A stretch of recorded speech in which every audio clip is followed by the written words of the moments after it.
Hello and welcome to episode 31 of the Real Serious Podcast. As always, I'm Hunter along with Jack and Charles, and the boys are the morale is low this week. I'm not gonna lie. Boys are the morale. Charlie had to fight the entire navigational systems of America, and Jack had to flee his state out of fear of mold.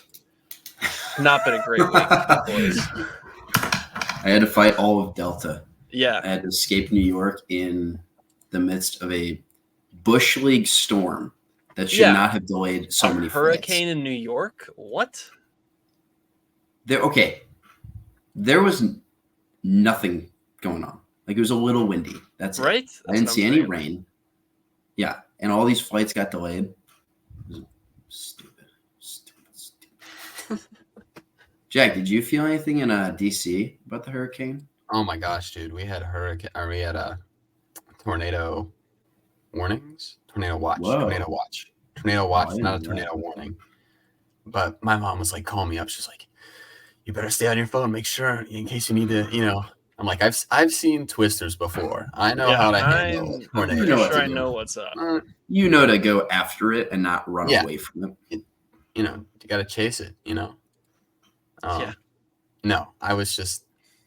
it was so funny though, because she's like, I'm pretty sure there's a tornado in your area. Everyone in DC is going to get shelter or something. And I'm like, dude, nothing's going on here. Like it's completely fine. I feel like tornado warnings, everyone always makes them out to be like a really big deal. But then if you're actually in the area of a tornado warning, no one does anything. Like, oh, there's a tornado warning. Oh, how about that? I think it's I may be confused, but I think it's the watch. Tornado watch is like where you're looking. Watch is less serious. Yeah, because watch is like, oh, there could be a potential tornado in your area, and then warning means that there is there. So like you need to. Yeah. Okay. Okay. Well, opposite. I was talking to some of the analysts in the Chicago office, and they were talking about how there was like a tornado warning last year. And everyone just stayed at their desks and kept working. Like, there's a tornado in the area, and everyone's like, all right. Yeah, what am I going to do? Hurt shareholder value? Come on. Yeah, come on. Exactly. Like, what? Exactly. I'm sorry. Yeah. But yeah, I guess I was the only person who had a semi-decent week, unfortunately. Sorry, boys. I got a fish. At least one of us did. Yeah, I got a fish. He's out in the other room right now, but he's going to soon go here and be my other, my host. So we'll have a new co-host of the fish. Are you going to show?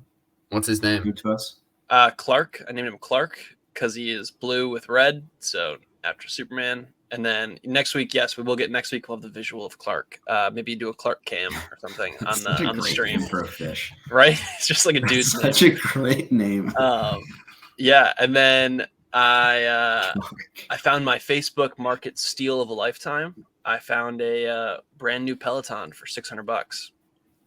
So I went and picked that up, and now I have a Peloton, which is pretty sick. So watch out, about to get shredded.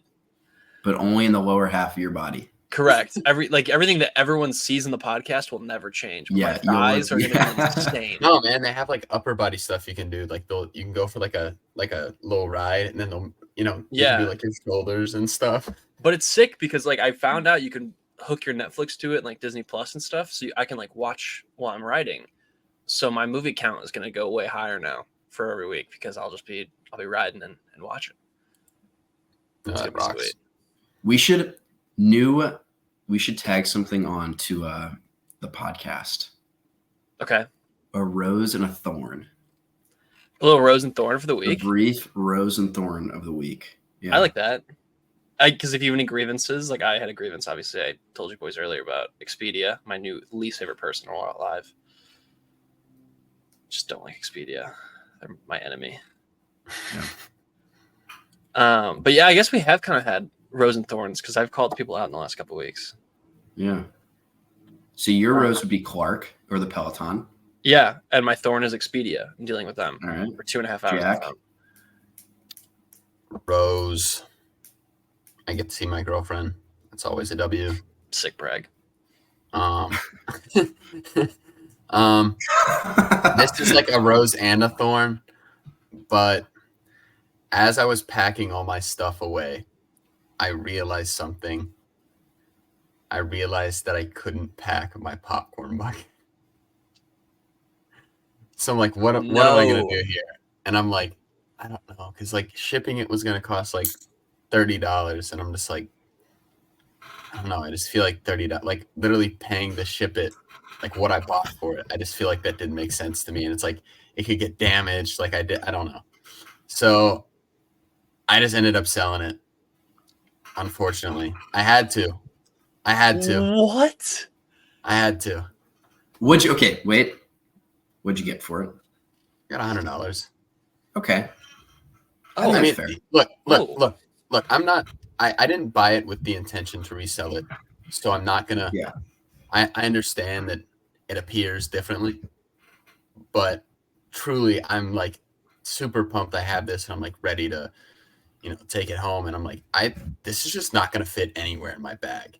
And if it fits anywhere, like the mask is gonna get all torn up, and I'm like, it's just not gonna be pretty. So I looked on eBay, and then as soon as I saw that they were selling for like $100, I'm like, okay, well, it's either the best case scenario is it gets home and it's like completely fine, and that's like in my luggage.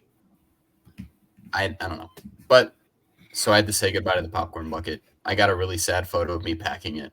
I'll send that to you guys later. But thank you. yeah, rest in peace to the Wolverine popcorn bucket. I guess. So now only one of us has one on the pod. I know. And it's all it's Is it how bad is it? Could you have it with you? it's across the street. I'll describe it. When I opened the bag and took all the clothes out, I looked at it and I was like, oh. It was like No. flattened kind of, and the mask is like slightly cracked, and I had to like really, it was flattened and dented on the side, so I had to like push them out, and there's still like marks, and I had to like somehow figure out how to make it round again so the mask could fit on.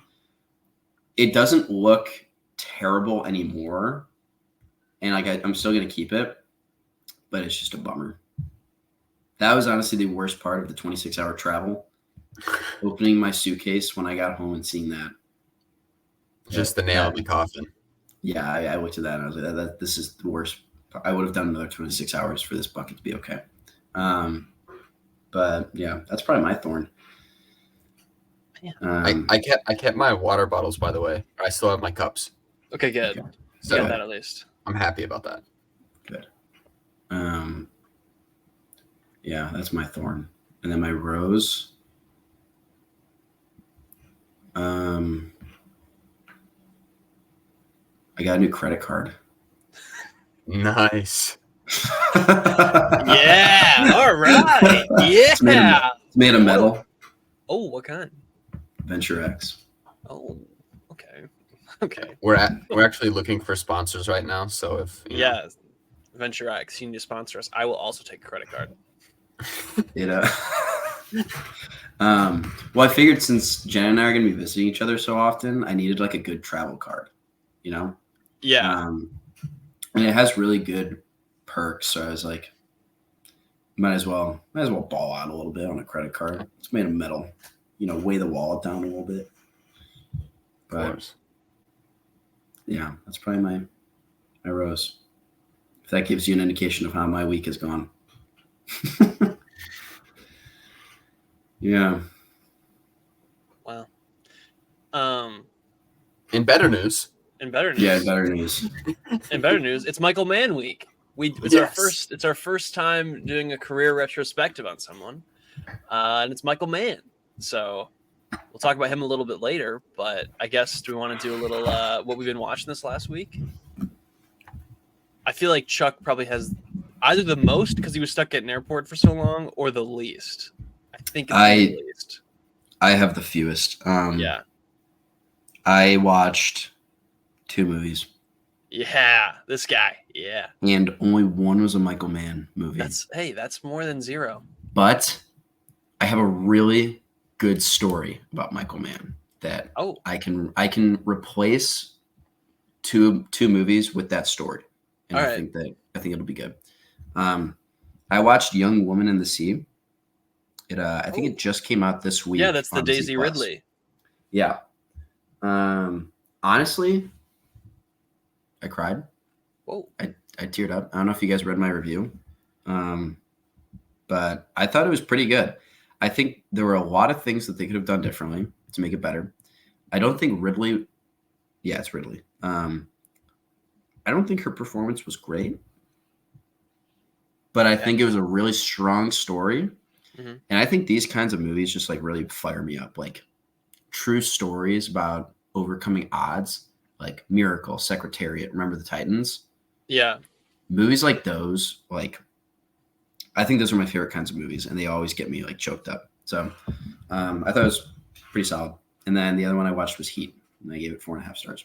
I think I like LA Confidential more, but I'd say this is like my second favorite police movie. Okay. Cop movie. I don't know what you call it. Yeah, and we'll dive a little more into that one later, because he's probably going to be the biggest one we talk about because it's probably his most popular movie. Really quick movie recommendation, just from Charlie stating that he likes the overcoming the odds. Oh boy, movies. Yeah. Hit me with it. I mean, I saw this last week, but Sing, that's in theaters right now. Yes. Highly recommend. You'd probably have to drive to Indy though to see it. I probably would. Yeah. And it's still not around me. I can't see it. But if you do have the chance to, I would highly recommend it. I mean, it's just like awesome. I loved it. It's probably one of my favorite movies of the year. What is it about again? So it's about a bunch of guys in prison who are using theater as like rehabilitation to like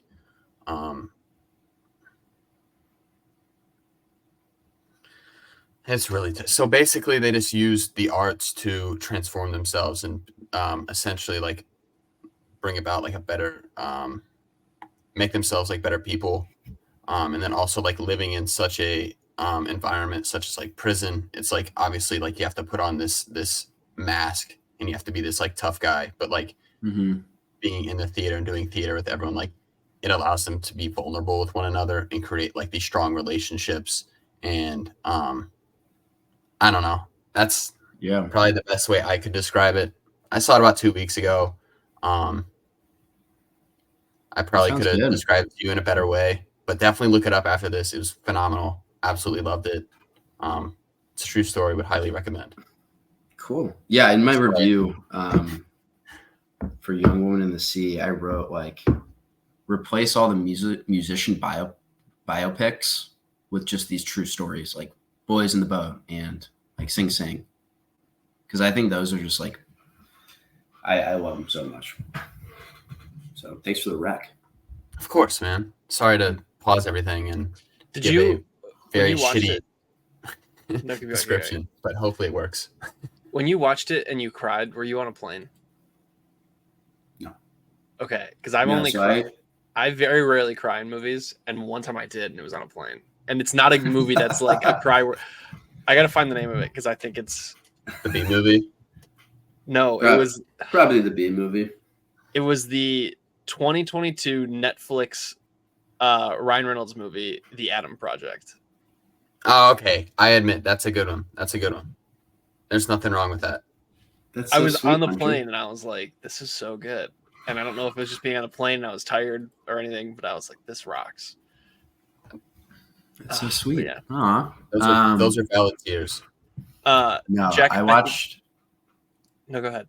No, I was just going to say, I watched this in my hotel room over 2 nights, and it took me 4 nights to watch Heat.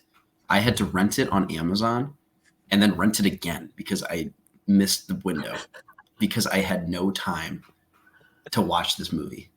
Oh. Yeah, but we got it done. Anyway. Dedication. I've been hogging the mic. You guys talk about what you watched. I think I watched probably the second most. I think Jack definitely takes the cake. Every time I was on Letterboxd, it was a new thing he logged. So I'm gonna go next. I did back-to-back Michael Mann to start my week. I did Collateral and Black Hat, which we'll talk about later. And then I watched a rewatch of one of my favorite movies of this year, The Beekeeper, and confirmed still rocks. I gave that 3.5 stars. And then our draft kind of inspired me. So I rewatched two of my choices on our last MCU draft. And I rewatched Iron Man and Captain America: The First Avenger. And I got to tell you, it is fascinating to watch these movies now and compare them to how the MCU is. Just in like a lot of like practical effects, like actual sets being made, the costumes are just so tangible, especially Iron Man. Like that suit is real. Like it's just so different where the MCU got to. And it's not like a bad thing. Like it's just evolved and changed, but it's so interesting to see like the tangibility of that world before it became kind of what it is. And I think I'm gonna keep rewatching and kind of catch up to where Marvel is now, because I want to try to find where that changed. Like what was the movie that changed the way it looked and felt? Because I've been trying to figure out in my head and I can't fully figure it out. I bet it was Civil War. I was thinking Civil War, but also I don't know, because I think the only thing, like maybe that airport battle was, pretty CGI. Maybe that was the change. Because I feel like too, as soon as you go out into like off planet Earth and you go into the galaxy and everything, like, but like Guardians, I'd say is pretty tangible. Exactly, that's what I'm saying. Like Guardians still doesn't feel. So it's weird. Yeah, very weird. But yeah, and then I finished with the last Michael Mann movie, The Last of the Mohicans, and we will also talk about that in a little bit. So yeah. Jack, have you seen The Beekeeper? I was planning on watching it this week, but then due to the Michael Mann Manathon, you should watch it. It's on Prime. Dude, it gets you fired up. You're gonna want to have some bees. Yeah, I still want bees. I think I should protect the hive. Like I'm pretty sure I should be protecting the hive.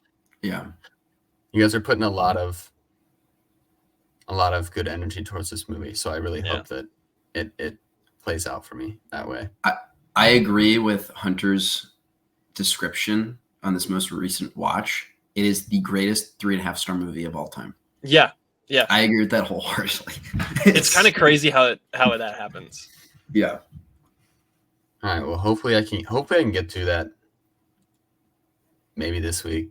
I don't know. This week's gonna be a tough week for me to watch some movies, but I got it in this week, so I got a lot in this week.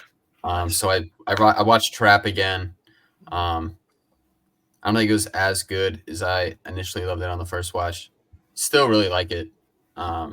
Josh Hartnett still, I love his performance. I feel like I could go back and see it just for that alone. But I think some of the other aspects in the movie I didn't love as much. And then I was just cooking dinner. I needed something to kind of like turn on. So I watched the Roger Federer documentary, The 12 Final Days on Prime. Love that. I don't know. Just like one of the all-time great athletes of all time, and just seeing the love and the dedication he's put into a sport, and then the bond that he's built with other athletes like, Rafa and Djokovic. So that was a fun watch, kind of emotional, just because, I don't know. Do you guys watch tennis at all? No, I watched some of the table tennis of the Olympics, and that was fascinating. Nice. Yeah, this is a lot bigger. I really want to watch tennis. I've seen some clips on TikTok, and I think like it's crazy how good they are. Yes, and it's such a cool sport to watch. And like Jack, do you watch tennis a lot? Not as much as I should or I would like to, but I like to keep up with it. I feel like it's a really from what I've heard, it seems like a really exciting time to start to watch, because a lot of young talent is like just dominating. Like Carlos 100%. Alcaraz, is that his last name? Yeah, Alcaraz, yeah. And then you still got Djokovic, who's just still dominating, but then you still have these young guys that are kind of like Ben Shelton. That's another guy, right? Mm-hmm. And then you got Yannick Sinner. He's an Italian, so definitely a lot of good talent. So great time to start watching tennis. I like Challengers a lot. Does that count as tennis? What did you like about Challengers? The score. Okay. And the camera work. I thought the camera work was pretty great. Camera work was pretty cool. But then I started the Manathon. I watched Eve, which was his first feature film. Correct. I believe. Yep. Really loved it, and obviously, watching the rest of his movies, you can see he has a very unique style. And then I watched Heat, then I watched Collateral, and I watched Black Hat. Oh, tickling my brain with that. I hope that our viewers just really enjoy Chuck this was just tickling my brain with his massaging keyboard right of the there. brain. What did I just do? Were you Wait, what? typing? Were you just typing? This thing? Yeah, that is. Oh my lord, that is in my. Wait, you can hear that? Yeah, How? because it's loud. No, I still hear it. Sorry. Okay. No. I love how he thinks it's gonna do it one time, and we're just not gonna hear it. Yeah, we're not gonna hear it anymore. Can you hear this? Yeah. Like as well? Yes. Jesus. Okay. Sorry. But after watching all four of those Michael Mann movies, I was like, I kind of just want something a little bit more relaxing. I want like a comfort movie. So I watched Back to the Future, and I haven't logged Back to the Future on Letterboxd, so I was kind of pumped to watch that. And Back to the Future still rocks. And then as soon as I finished the first one, I'm like, well, I guess I should watch the second one. And so I watched part 2. I guess I should. And then I needed a break from the comfort movies, the very like happy. So then I watched Requiem for a Dream, which was very much not happy. Yeah, have either of you guys seen that? No, but I know it's a bummer. I haven't even heard of it. It's yeah, I mean it's not like for me it's not like quite Schindler's List like rewatchable, but it's still not something that I'm like rushing to go back to watch again. Really good movie though. Honestly, can't recommend it enough. The camera work, the direction is just the score is phenomenal. You guys will know the score. As soon as you watch the movie, you will recognize the score, and because it's on TikTok, it's on everything. Like you've definitely heard it before. But basically you just follow like 4 people who are like drug addicts and how it consumes their lives, and it's really sad, but really good movie. Really good movie. And then after that, I wanted a really fun movie because I was like kind of depressed. So then I watched 21 Jump Street. Yeah. And, that was a blast. Back-to-back Channing Tatum weeks. Exactly. I'm just maybe it's just the year of Channing Tatum. I'm just trying to just Fly me get to the his moon. entire filmography. I know. No comment. Yeah. And then after that, I was like, well, I probably should finish the Back to the Future trilogy. So then I watched part 3. And I think I like part 3 more than I like part 2. I feel like that's a hot take. But I think that's a hot take. But I don't know. Personally, I like it. I think it's just so different than from the first 2 that I don't know, personally, I just like that. And then to wrap it up, watched Animal House. So, sorry, that was a really. So how many total? Like 11? 10 or 11? Let me see. Hunter, you had 5, right? Or 6? Yeah. Okay. 6. I had 6. 12. You had 12, That's Jack? probably the Oh most I've watched man. all year. Yeah. Unfortunately, it's just going to go down from here. I was sensing that the amount of time I have will start to fade as we get into the school year. So I was like, no, I don't think so. I think you have more time. We'll see. Senior year. I got a busy semester. Nah, you'll be chilling. It's senior year. What are you doing? Fingers crossed. I know. I just got to keep my grades up for the first semester. Well, Hunter and I will likely not have a lot of time to watch. I'll probably have the same amount of time that I have now. So I'll probably keep the 5 going. I will probably, if I were to guess, I'll probably average 2 to 3 movies a week. That's pretty good. It's good. I was thinking about it, and especially like, I think for me, like when I get home from work and it's like, all right, I can either watch a show or a movie. 9 times out of 10, I'm picking a movie, unless it's like a show, and then I'm like, that whole week is spent on the show, like I did last week with The Bear. And so I think for me, it's like, even if I don't finish a movie in that night, the next night I'll just finish it. Yeah. Because I'd like to Kipley- turn my brain off and do that instead of just, something else. Kipley and I last year would both get home around the same time, and we would have what I called, I don't think he ever called it this, but I called it movie time, where we would watch. Yeah, I don't think he's ever called it that, but I was always really excited to call it that. We would watch like half a movie every night because it would hit like 9:30 p.m. and we'd be like, time to go to bed. We'd go to bed at like 9:45. Oh, it's so depressing. I know. But yeah, all right. Is it time to get into some news? Because we have a lot of news. Let's run it. All right, first piece of news. The movie we're not talking about this week, Borderlands. Borderlands came out, and it was about as big of a whiff as it could possibly be. For a long time, it was at 0 on Rotten Tomatoes until someone finally gave it a positive rating. So now it's at 4. So congratulations to Borderlands for being awful. And it's looking to gross less than $10 million in its opening weekend for a budget of $120 million. And that is shocking. So I'm really glad we picked Michael Mann this week instead of doing Borderlands. That's terrible. It's really bad. It's like really bad. God. I will Who watch produced it when it comes. So here's the thing, and that's why Borderlands is a pretty interesting case. So the rumor is that this movie was apparently incredible on the page.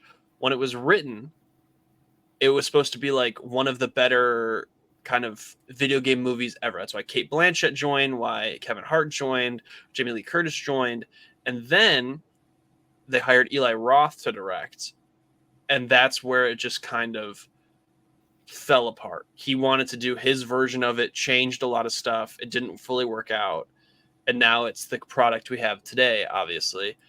But what's interesting is if you look at the original writers, here, let me pull up the original writers because now they are not credited anymore. It was why is it not pulling up? The guy who wrote what's it called on HBO? Damon Lindelof, who was the last something of Us. really good. Yeah. Borderlands movie. All right, here we go. Borderlands movie. Yes, Damon Lindelof was the original writer of the movie, who did The Last of Us on HBO, which obviously is very, very popular and extremely, and Craig Mazin were the original writers of the movie. And so that's why it was supposed to be really big and great, and then it became what it is. That's a bummer. Yeah. It also wrapped filming in 2021. So they've really been sitting on this piece of garbage for a while. $120 million. Yeah. Woof. Has Deadpool broken $1 billion yet? As of today, that was the next piece of news. The Deadpool broke $1 billion today, and it was the first comic book movie to do so since No Way Home. So there we go. Sorry to jump the gun there. No, that was fine because I was also done talking about Borderlands because I don't ever want to talk about Borderlands ever again. Okay. However, I will, when it comes to Netflix or wherever it goes to, I will be watching it because I have to see how bad it is. Did you guys play Borderlands growing up or like in college? I never played it. I never played it. It was one that like missed me somehow because Well, we were the time for it. Yeah, I always saw it on the shelf when I was like shopping or like, looking for the next game to play, and I just never once thought like, hey, I want to play that. I think it was the art style for me.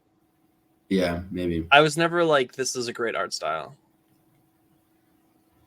Yeah, I don't even know what the premise is. Oh well. Who cares? This is the first piece of news I think Charlie's gonna be really into.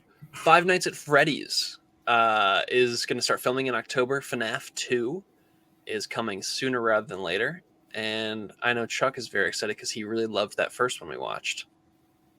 I didn't mind it. Definitely wasn't spooked by it. Yeah, I got scared. Will Josh Hutcherson be in it as well? From my understanding, yes. Josh Hutcherson is returning along with the guy Matthew Lillard, who was William Afton. Will the daughter I forget what her name is. She was in Vanessa. Yes, Maybe. Vanessa is also apparently returning with, I think, the same director. Let me pull this up. Yes, same director. So everyone is kind of the same coming back. And apparently this is going to also be a little bit more of a horror than the first one was, because the first one obviously wasn't super scary. Sorry, Charles. So they're going to take a little bit more horror elements for this one. You know, honestly, I'm not the first one. I had a good time. It wasn't my favorite movie ever, but the people I went with to go see it, I walked out and I was like, I had a good time. That was kind of a fun theater experience. I wouldn't rewatch it when I got home, but Yeah, no. For this, for a second one, if they say, some things didn't work here and they switch it up a little bit, maybe it can be better. So yeah, and we'll see. Say what you want, the suits look great. Like Yeah. the animatronics looked phenomenal. So I think It for did that, pretty I'm well, excited. right? So that was the thing too. So it made a lot of money, but also it was released day and date on Peacock. So it made $300 million worldwide, and also was released the same day on Peacock. So I assume with this one, it's going to not release on Peacock and will make probably 400, 500, which would be crazy. But FNAF, people love it. Five Nights at Freddy's. All right. We have to do our weekly comic book talk, which part one of it is going to be the Suicide Squad. The Suicide Squad, the Ayer cut. So the first Suicide Squad, the original one from 2016, I guess. Jared Leto Joker, Suicide Squad. I guess has another cut, which is the director David Ayer wants to release his cut, which apparently is a lot better.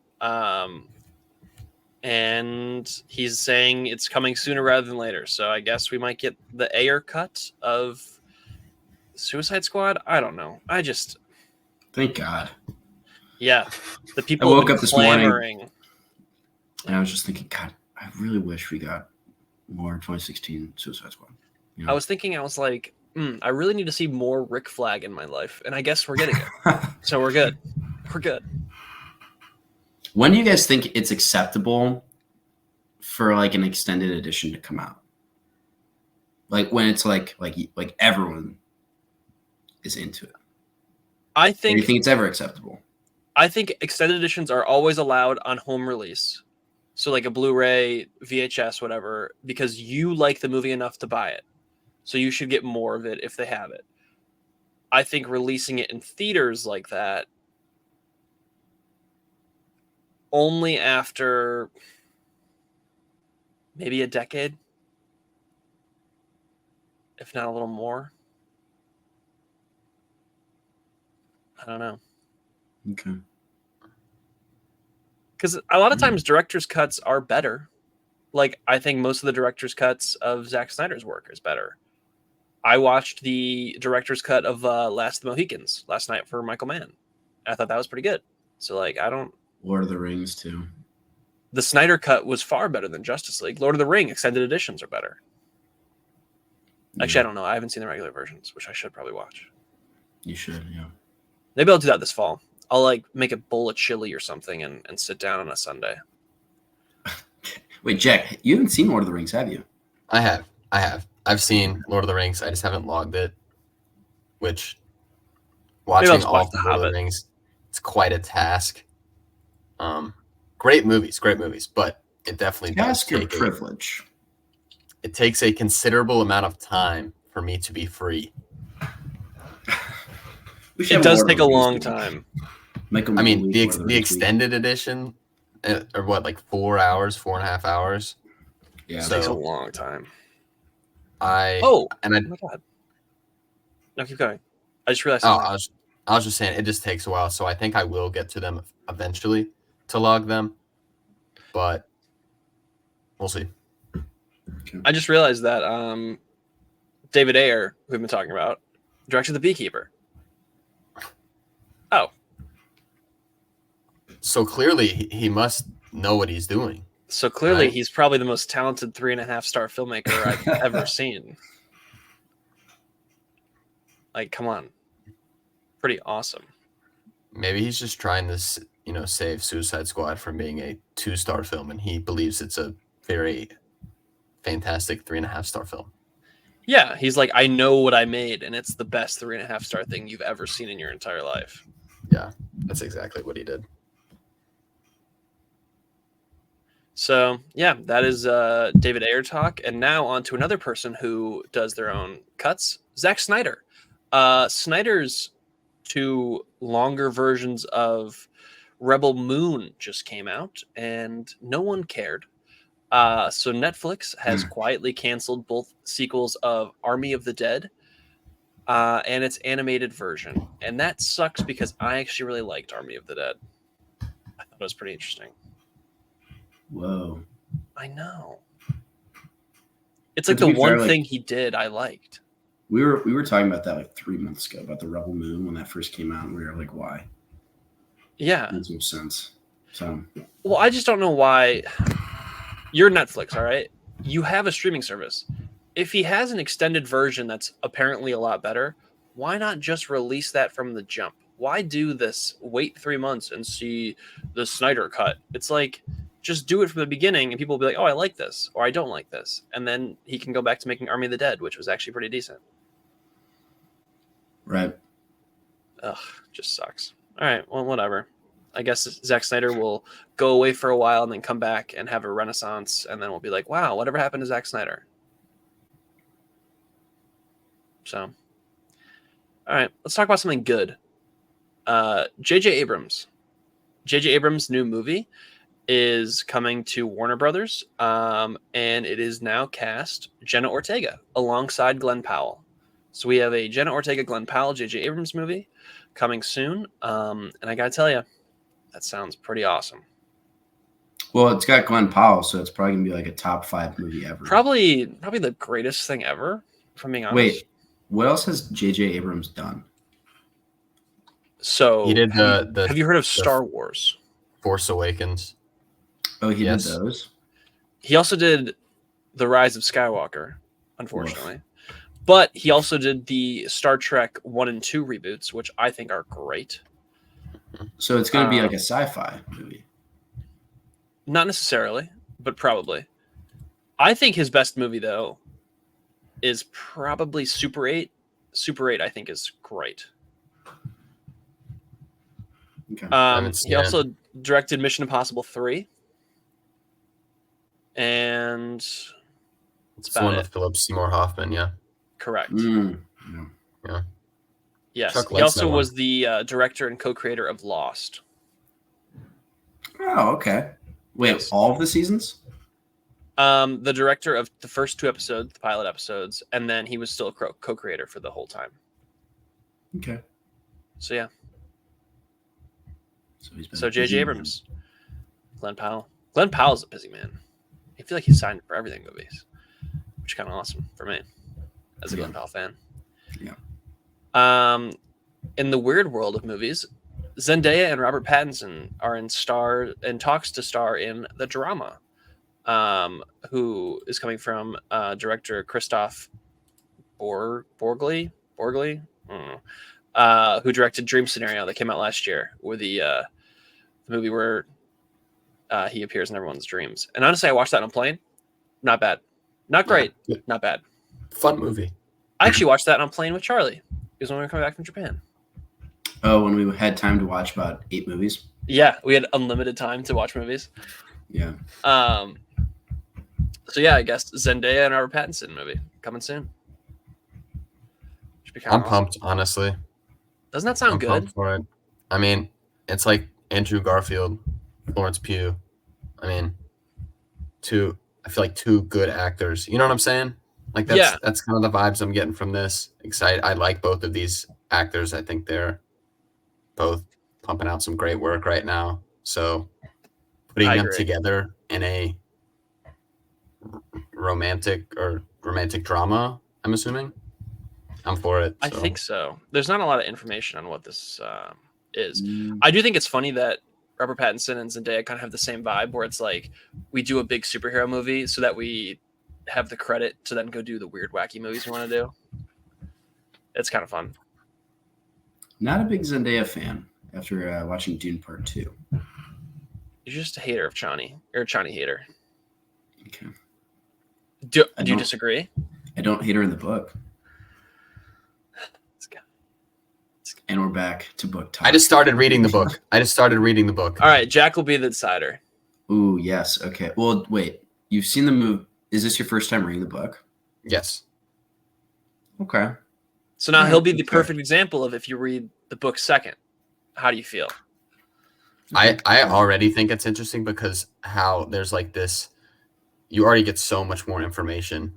Not even like 25 pages into the book. Then like the problem is, unless you have a narrator for Dune, you're not going to get that information unless they show it to you. And it's art, like, yeah, that's another talk. But it's good so far. I'm like 25 pages in, super dense. But it took me 100 pages to figure out the writing style. It's crazy. You have to like reread, or at least I had to reread paragraphs because I was like, "What did they even just say?" Yeah, that's what I do. I'm like stuck on a page for like 3 minutes. It's for like 3-4 minutes. It's really rough, but it's good so far. Yeah. Sick. All right. Next up. Are you tapping, Charles? I'm literally doing nothing. What is that tapping noise? Do you hear the tapping noise? I don't know. It happens. I don't hear anything. All right, I'm gonna find Is out. It this? Yes. That's me turning my chair. Well, stop it. Don't move. How do you hear all this? We can't make noises. No noises. No noises. How is the mic like not? How is my voice not super loud on the mic if it can pick up that? I don't know. I actually don't know. I'm not a technical expert. I just talk into a mic every once in a while. Yeah, I hear that also. Can you hear that, Jack? The audience is loving this. Yeah, this is great podcasting right here. We're turning into an ASMR. Yeah, an ASMR channel. All right, so the next piece of news actually is going to be. Oh, I see. I don't like that. Why do people watch that? Oh, can you hear that? Yes. Can I hear that? Cracking? Your fingers are on top of the microphone cracking. Can I hear that? Hey, can you hear that? Hey, can you hear this? It's like that. It's like the SpongeBob meme. You want to see me do it again? Yeah. All right, I'll do ASMR for the next piece of news. All right, so the next piece of news is that Apple Original Films is set to get a direct sequel to Wolves coming later this year from John Watts. So this is the I movie loved that. Oh, did you actually? I'm never doing that. That was soothing. Okay, well, I'm never doing it ever again. It's the George Clooney Brad Pitt movie coming later this year. That's the. I know they're already doing a sequel to it, confirmed, from John Watts coming back to direct it. So. Question for you: how are they already doing a sequel to that movie if it hasn't come out yet? I assume it's because if you have George Clooney and Brad Pitt signed to something that they like, you might as well keep them around forever because they're George Clooney and Brad Pitt. Can you repeat that, George what? George Clooney. So yeah, they're getting a sequel. I don't. We haven't seen the first movie, so how are we supposed to know if we feel good about the sequel? I don't. It's so. This is the treatment that the other guys should have gotten, or the nice guy should have gotten. This is the treatment that the nice guys should have gotten. They should have got a sequel, and now it's Wolves instead. So hopefully, Wolves is on par. Why are you moving so much? It's such bad podcasting. We're gonna do an ASMR podcast when there's a movie that seems to be fitting to do an ASMR podcast. We will do it. I have it. I have the next movie that's fitting for it. It's the next piece of news. Ready for this? Oh, The Accountant 2, baby. Yeah, The that's Accountant 2. Yeah. The Ben Affleck movie is coming spring 2025. So it's going to be up against, I guess, Thunderbolts. So Thunderbolts versus The Accountant 2. Who's gonna win? That's a crazy first. What do you call that? Battle? Double feature, yeah. I like The Accountant. It's been so long since I've seen it. I started that movie probably a month and a half ago, and my mom walks downstairs and she's like, "Oh, Are you watching The Accountant? All time Yeah. parent movie. I'm not gonna lie. Yeah. I'm like, yeah. She's like, oh, can I watch with you? This movie's great. And then I feel like it's we on went up TNT like 3 times a day. we went upstairs for dinner, and my mom's like, he turns to my dad, guess what Charlie's watching down there? He's watching The Accountant. And I goes, with Ben Affleck? I love The Accountant. That's just crazy Yeah. how there's like universal parent movies. Yeah. I mean, that's one like my dad too. He's like, you're an accountant this summer. You know a movie you got to watch, right? The Accountant. Like, no. And he's like, yeah, watch The Accountant. all right, man. All right, cool. That's insane that it's just like, you know what I'm saying? Like, I would not have guessed that was a universal parent I movie, would but never have guessed that. apparently it is. I never would have guessed it. I didn't even think my parents would know what it was. I think there's a lot of those that are like that. But that'd be a great draft of universal like dad movies. That'd be a great draft. That would be a good draft. So yeah, Accountant 2. I might have to rewatch The Accountant soon if that's going to be. Sounds exciting. So yeah, 2025, we get it. We're back. Ben Affleck, John Bernthal, J.K. Simmons. I do not know, however, if the love interest from the first movie is back. Well, I didn't get that far. Oh, you know what I'm talking about, Jack, right? What's her name? Whoa, I haven't seen arrived it. at my house. What's that? Hey, Hunter, what's that noise? I don't know. That was spooky. Oh my god, what is her name? From Pitch Perfect. Oh, Anna Kendrick. Duh. Anna Kendrick's in The Accountant. Anna Kendrick is the love interest in The Accountant. She's in it like What? she's in like you didn't get that far into it? I only got like 20 minutes in. I think she shows up in 21 minutes, so that's probably why. Probably.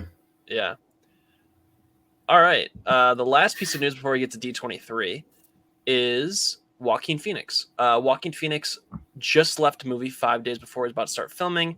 This movie has been canceled. People are very mad. Apparently, possibly multi-million dollars have been lost from him leaving this movie. He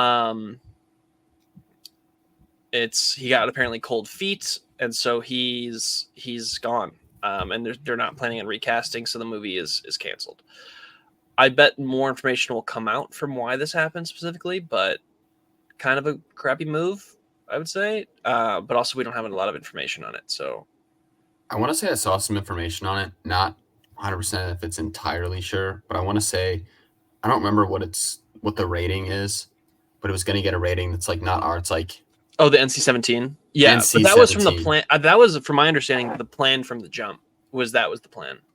Okay. Well, yes, but that was the plan. But then apparently it sounds like maybe there's like some intimate scenes that he was not interested in. Apparently not interested, but I guess it is true that he did get cold feet, but I want to say it was maybe centered around those.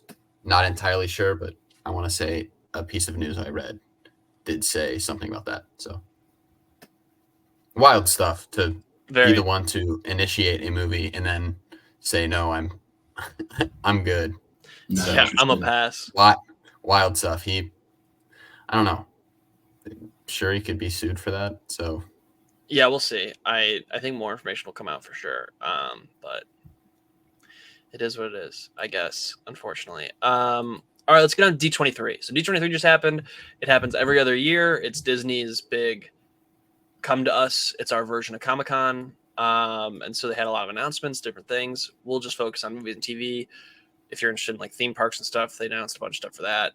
I'm not as big into that. I like going to theme parks, but I'm not like, people are like theme park people. You know that? I'm like, they are.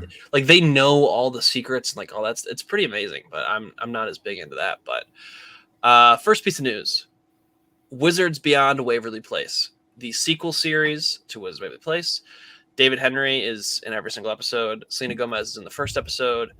And there's no look at Max from the original show. And what was that? He was leaning backwards. Stop it. Don't Let ever a brother move. breathe.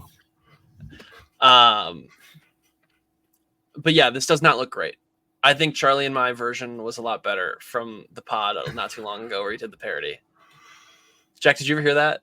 Our parody? No, I don't think I did. All right, you should go back and listen. If everyone hasn't listened, you should go back and listen because it is. It might be the best thing we've ever done as a podcast. It was one of our first episodes. It was like episode 4 or 5. I think it was episode 2. We were that early. Yeah, it was about Max being left behind because he didn't get wizard powers. But you have to, Jack, if you do. It's episode 3. Episode 3. You have to watch the YouTube. Yeah, watch the YouTube. So, go back. If you haven't seen this, pause this episode right now. Go back to episode 3, listen to that skit, and come back. Because this does not look good. I'll be honest. I think it looks very Disney Channel, but not in a way like Disney Channel was. It looks like they kept everything from the old Wizards, like didn't update the CGI, or I don't even know if it's CGI, the effects. Yeah. It's like they kept the exact same show, but moved it forward 15 years. And I don't know if that's like the right thing, you know? Agreed. I don't know. I don't hate what I saw. I mean, I think at its core, it is a kid's show. And I think when we did watch Wizards of Waverly Place, we were probably, 7, 8? Does that sound right? Yeah. Yeah. I don't know. I mean, I could probably rewatch the Wizards of Waverly Place from what we watched. I mean, obviously, some of the best television I watched when I was younger, but I could probably rewatch it and kind of cringe at some moments, you know? So, yeah, I don't know. It's just a teaser, so I'm not planning on watching it. But, you know, even if it can grasp just a small bit of what we were able to watch with Wizards of Waverly Place for a new generation, I feel like it's worth it. So, that's my opinion. Yeah. So I guess we'll have to wait and see, but just look. But you know what? Charlie and I have said this before, and Jack, you've been on the pod when we said it. Sometimes things just aren't for us. And this is a great example of something that's not for us. It's not meant for us. It's not designed for us. If it's designed for you and you like it, bam, there you go. Just not for us. All right, let's get into the actual D23. Actually, okay. How do you guys want to do this? We can either do the 2 other trailers now or save them for after D23. But there's trailers within the D23 we're going to talk about. So how do you want to do it? Do you want to do the trailers now or trailers just throw them in? Yeah, just throw them in. That's cool with me. No, like the 2 that are not in D23 related. So Paddington and Saturday Night Live. Just save those for after D23. Yeah. All right, we'll save them. All right, here we go. So we'll do it in the order that they announced stuff at the actual convention. Moana 2. I've never really been a Moana guy. Charlie, I know you like it a lot more than I do. Jack, I don't super know how you like it, but it looked fine. Like, I'm like, all right, here's $1 billion for sure. But yeah, I thought the exact same thing. Okay. Like, Chuck, you like the first one a lot, though. So, like, was this what you kind of wanted from the second one? Well, I really like the ocean in general. So I feel like this type of Disney movie was, like, right up my alley. Okay. I thought the music was phenomenal in the first one. And I think that largely carried the success of the movie, like kind of the universal success. Yeah. So I liked it because of that, and I also just really like the ocean. And like in this trailer, I really liked it because of that like one shot with the whale shark. Mm-hmm. Or there was a whale shark, right? I think so. It looked like too big to be a whale shark, but it I'm also not a looked marine like a whale shark. biologist. Okay. But like that, I was like that's cool. You know? Yeah, it did look cool. But I mean, I think for what this movie is, it looks beautiful. I'm just not the biggest Moana guy. I mean, I don't. And once again, it's not really for me. Jack, are you a Moana guy? I like the song. I've seen a bit. I've seen like kind of bits and pieces of the first one. I never watched it all the way through. Yeah. I think the music. I agree with Chuck. I think the music does kind of elevate it to a different tier. But the movie itself, I'm kind of indifferent on it. I don't love it, but I'm not like a Moana hater. So once again, I don't think it's for me, but I think there is an audience that will enjoy this. So 100%. I guess why not? And I have a whole other. I have a bigger problem with Disney than what they're doing with Moana 2. So, but we will get to that later. So Yeah. Like, will you guys, when Moana's coming out, are you guys going to be thinking like on Wednesday and Thursday morning, like, oh, cool, I get to see Moana 2 tonight? Or is it just going to be like, I will see it and that will be that? More that one. It's like, oh, okay, I'm going to go see this tonight. But like, I'm not like, I got to pre-order these tickets. I got to get the popcorn. You know, it's like, I'm like, all right, I got to knock this out for the podcast. For me, this is one of those types of like one of those movies where I'll wake up Thursday morning and I'll be like, oh, cool. Like, I get to go, like, this is a movie I really want to see. It's not one that I'll wake up Sunday morning week of like, oh my God, I want to do this. But like Wednesday and Thursday, I'll be like, oh, sweet. That'll be a fun, like looking forward to it, you know? I think it takes a lot for me not to want to go to the movies because I think I enjoy my movie going experience way too much to have it. Yeah. You know, even if there's an okay movie out in theaters, I'm like, you know what? I get to go to the movies today. Get to get a big old thing of popcorn and just like sit there and watch something, you know? Yeah. But I think this was the first weekend that all of us could agree. You're just like, I just don't really feel like going to the movies this weekend. Yeah. I don't think it makes sense. So Moana, I think I'll go see it. I'm not going to be like as excited as I have been for other things, but you know, going to the movies, I'm always hyped to go do that. So why not? Yeah. Cool. Next up is something called Monster Jam. So while The Rock was on stage for Moana, he then announced his movie Monster Jam, which is going to be about monster trucks. Nothing really else besides that. There's a logo, but we're getting The Rock monster truck movie. So that's pretty cool, I guess. I don't know. It's original. Yeah. Color. All I gotta say. Oh my God. How do you hear all this? It sounds like you were like inside of a wind tunnel. Stop. Dude, I'm literally just moving my computer. Well, stop moving. You gotta stop moving. I get restless. Well, move your hands or something. But I will say I'm excited that this is. While I think it's weird seeing Disney release things that are original these days because it's just like, what is this? I don't know anything about this. What is this movie going to be about? You're just like kind of confused. Yeah. But I mean, one of my favorite comfort movies, The Game Plan, with Dwayne "The Rock" Johnson. Mm-hmm. Love that movie. Watched it like 1 billion times when I was a kid. Still holds up today. Yeah, it's good. So I guess we'll have to wait and see. It'd be kind of funny if he won an Oscar for the new Machine movie coming out, the A24 one, and then like his next movie was Monster Jam. That'd be pretty hilarious. It's kind of like Robert Downey Jr. Yeah, I saw him in the trailer again for the red one, the Christmas one with him and Chris Evans. It looks so bad. It's not even like it looks so bad. And I will be there day one.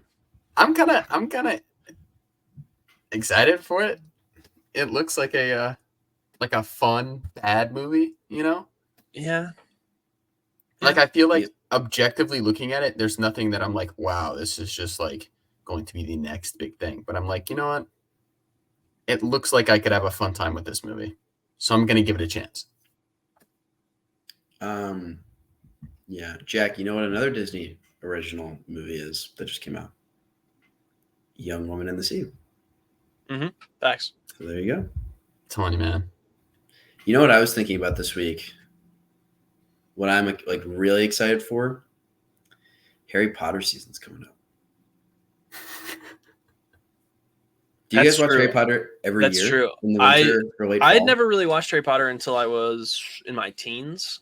But I have it on the shelf, and I think I'm gonna actually do that this fall. Is maybe for like the month of October, pick like one day of the week, and then watch like 2 and 2 and 2.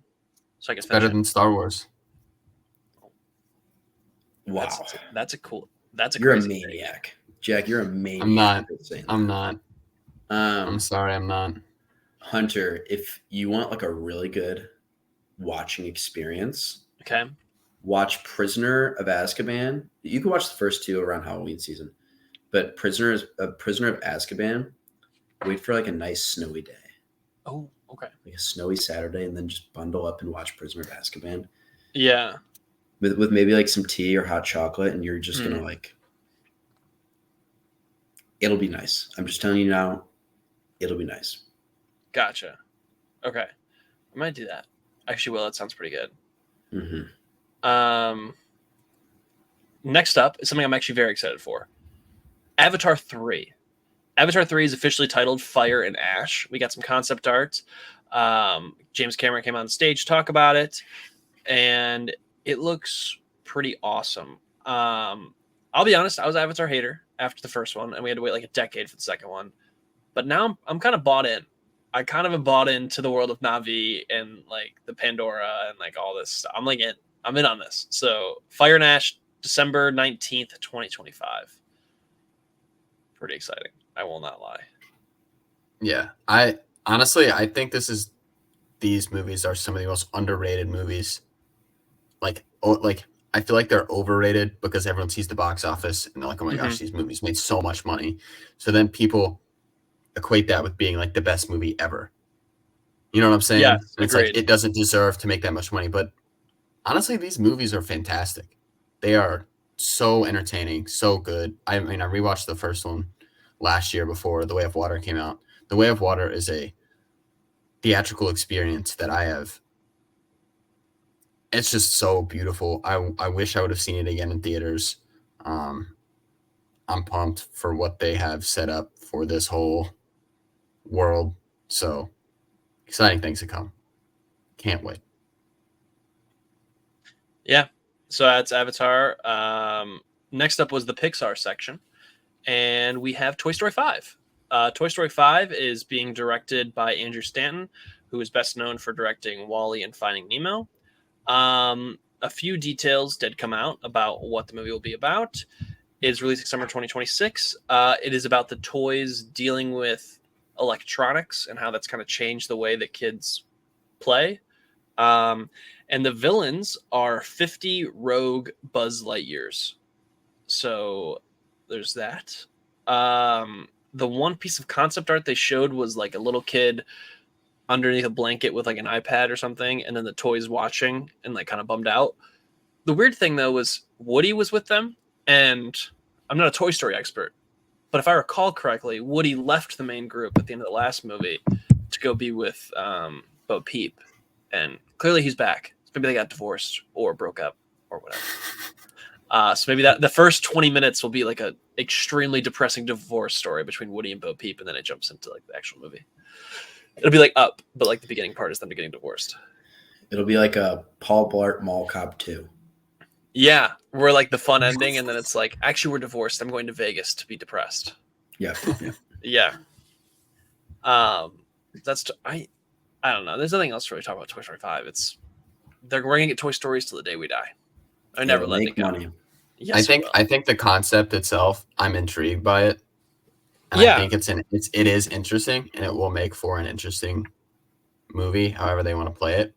But I think my big problem with this is like Toy Story 3. We're like, man, this is like, our childhood. This is it, Mm-hmm.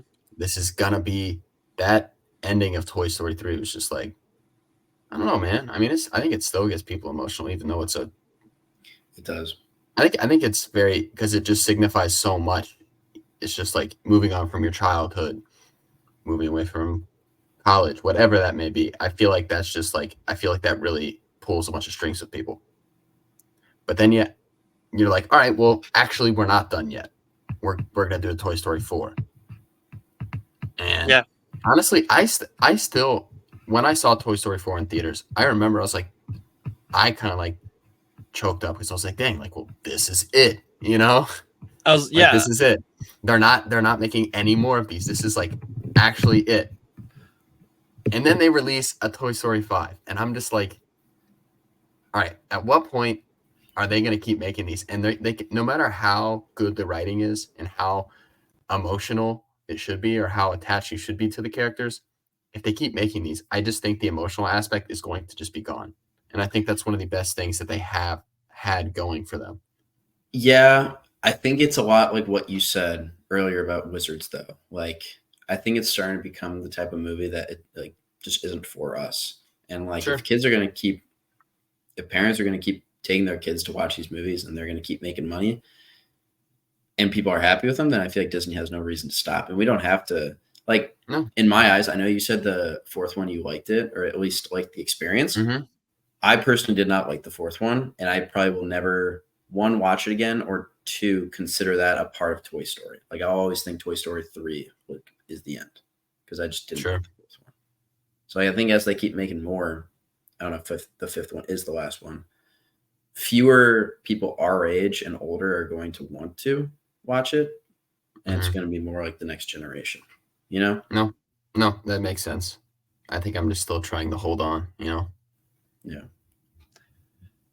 Yeah, I just think it's a shame because like I feel like these movies were always for everybody, and now like what you said, Chuck, like you don't feel like it's for you anymore, which just kind of sucks. Yeah. But yeah, that's Toy Story. Next up, they announced Hoppers, an original movie coming from Pixar in 2026, starring John Hamm, Bobby Moynihan, coming in spring 2026. So it's coming actually before Toy Story 5. That's about it. That's all I really talked about. And then Elio comes in June 2025. It's actually supposed to come out this summer, but then it got delayed. Coming June 13th, 2025. It is about a little boy who goes to space because he's kidnapped by aliens, and they ask for the leader of Earth, and he says it's him, which is a pretty fun idea, actually. So we'll see how that. Yeah, we'll see how that goes in 2025. And then, last but not least, from Pixar, Incredibles 3. I'll say it. I'm a hypocrite. As much as I just said I don't want Toy Story 5, I'm excited for Incredibles 3. Like it's the same side of the coin, but it's like the opposite. I'm like, only if they age everybody up. They should be older now. I don't want to see them as kids anymore. I think they should be adults who are doing their own superhero things without the family. And it'd be kind of a cool story if like now that Mr. Incredible and Elastigirl are older, and they're no longer like the main heroes anymore, how do they deal with that? And how do they deal with kind of taking a step back while letting their kids become the real heroes? I think it'd be a pretty interesting story. It would also be good because they can get new voice actors for the kids. Because like if they keep recycling new voice actors for the kids, it's gonna get kind of old. But like if we get some new ones for also Jack's like an adult, yeah, just a beast. Yeah, like the greatest hero ever. Yeah.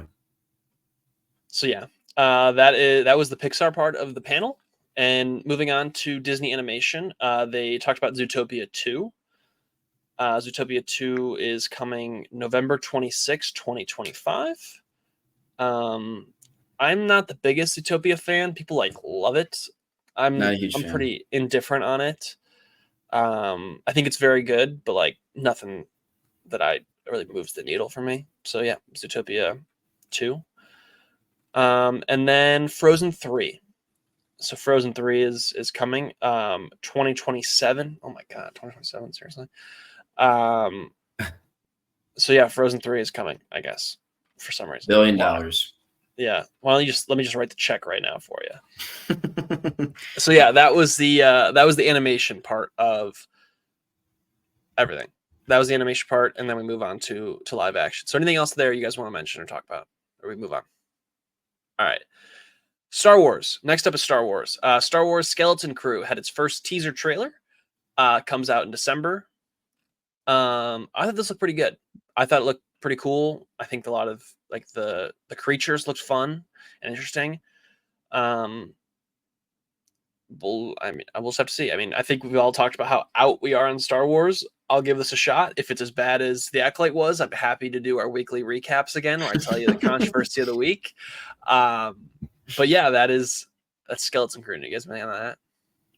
Wasn't a fan of the trailer. Personally, I feel like I'm so far removed from Star Wars at the moment that I just. Yeah. I mean, obviously, I love I really enjoy the prequels, sequels, and the original trilogy. I think they're fun movies to watch, but I Mhm. think it's just been Star Wars overload to the max. I agree. And I think Marvel is not far behind, Mhm. if not ahead. So I don't know. I think I do. I obviously have a stronger attachment to the Marvel stuff than the Star Wars stuff. So Star Wars, I think I'm personally out until I feel really drawn to a certain story. So Same. Have you given Andor a shot yet? no, but I just feel like I don't know. I'm not really, and I've heard that it's good and I've heard it's a good time, but personally, I just feel like Star Wars right now is just not something that I'm interested in watching. Understandable. Could not have said it better, Jack. I am the exact same. I haven't seen Andor, and I've heard it's great. I just don't want to spend the time sitting down and watching all that. Yeah. Well, then you're gonna hate the next two pieces because Andor season 2 gave our first look at some familiar Star Wars faces. Director Krennic is back. K2SO is back. Season 2 takes place over 4 years, which every 3 episodes will jump to a new year, so it's 12 episodes. Comes out next year, so Andor, and then I guess I'll just speed through that because you guys kind of gave your opinions on it. And then last but certainly not least, maybe least actually, The Mandalorian and Grogu coming out May 22nd, 2026. Had a little bit of a teaser, what to expect. My favorite part of this is, like the cat guy from Rebels, like the blue guy who everyone loved, and he showed up in Mando last season. Zeb?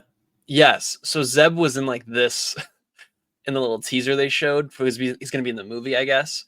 And the comment, like the tweets were so funny. It was like Zeb has been revealed to be in Mandalorian Grogu, and all like the comments underneath that are like, "Oh my god, I'm so excited for Glup Glabo showing up in the Shmandishmorian." It's like that's how everyone sounds. Like it just is nothingness. It's like the slop. Just keep feeding me slop, and I'll just keep eating it up.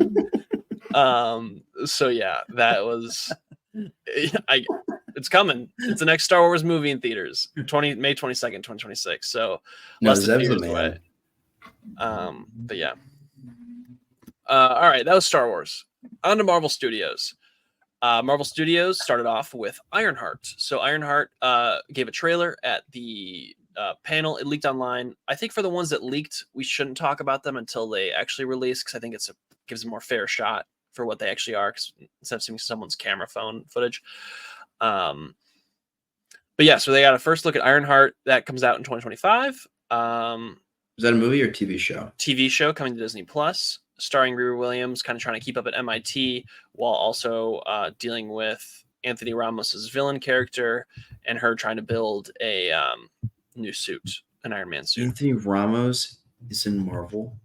Yeah, he's He's the your villain. favorite. Yeah, he's the villain of this show. Brother. I heard he's gonna get his own villain movie too.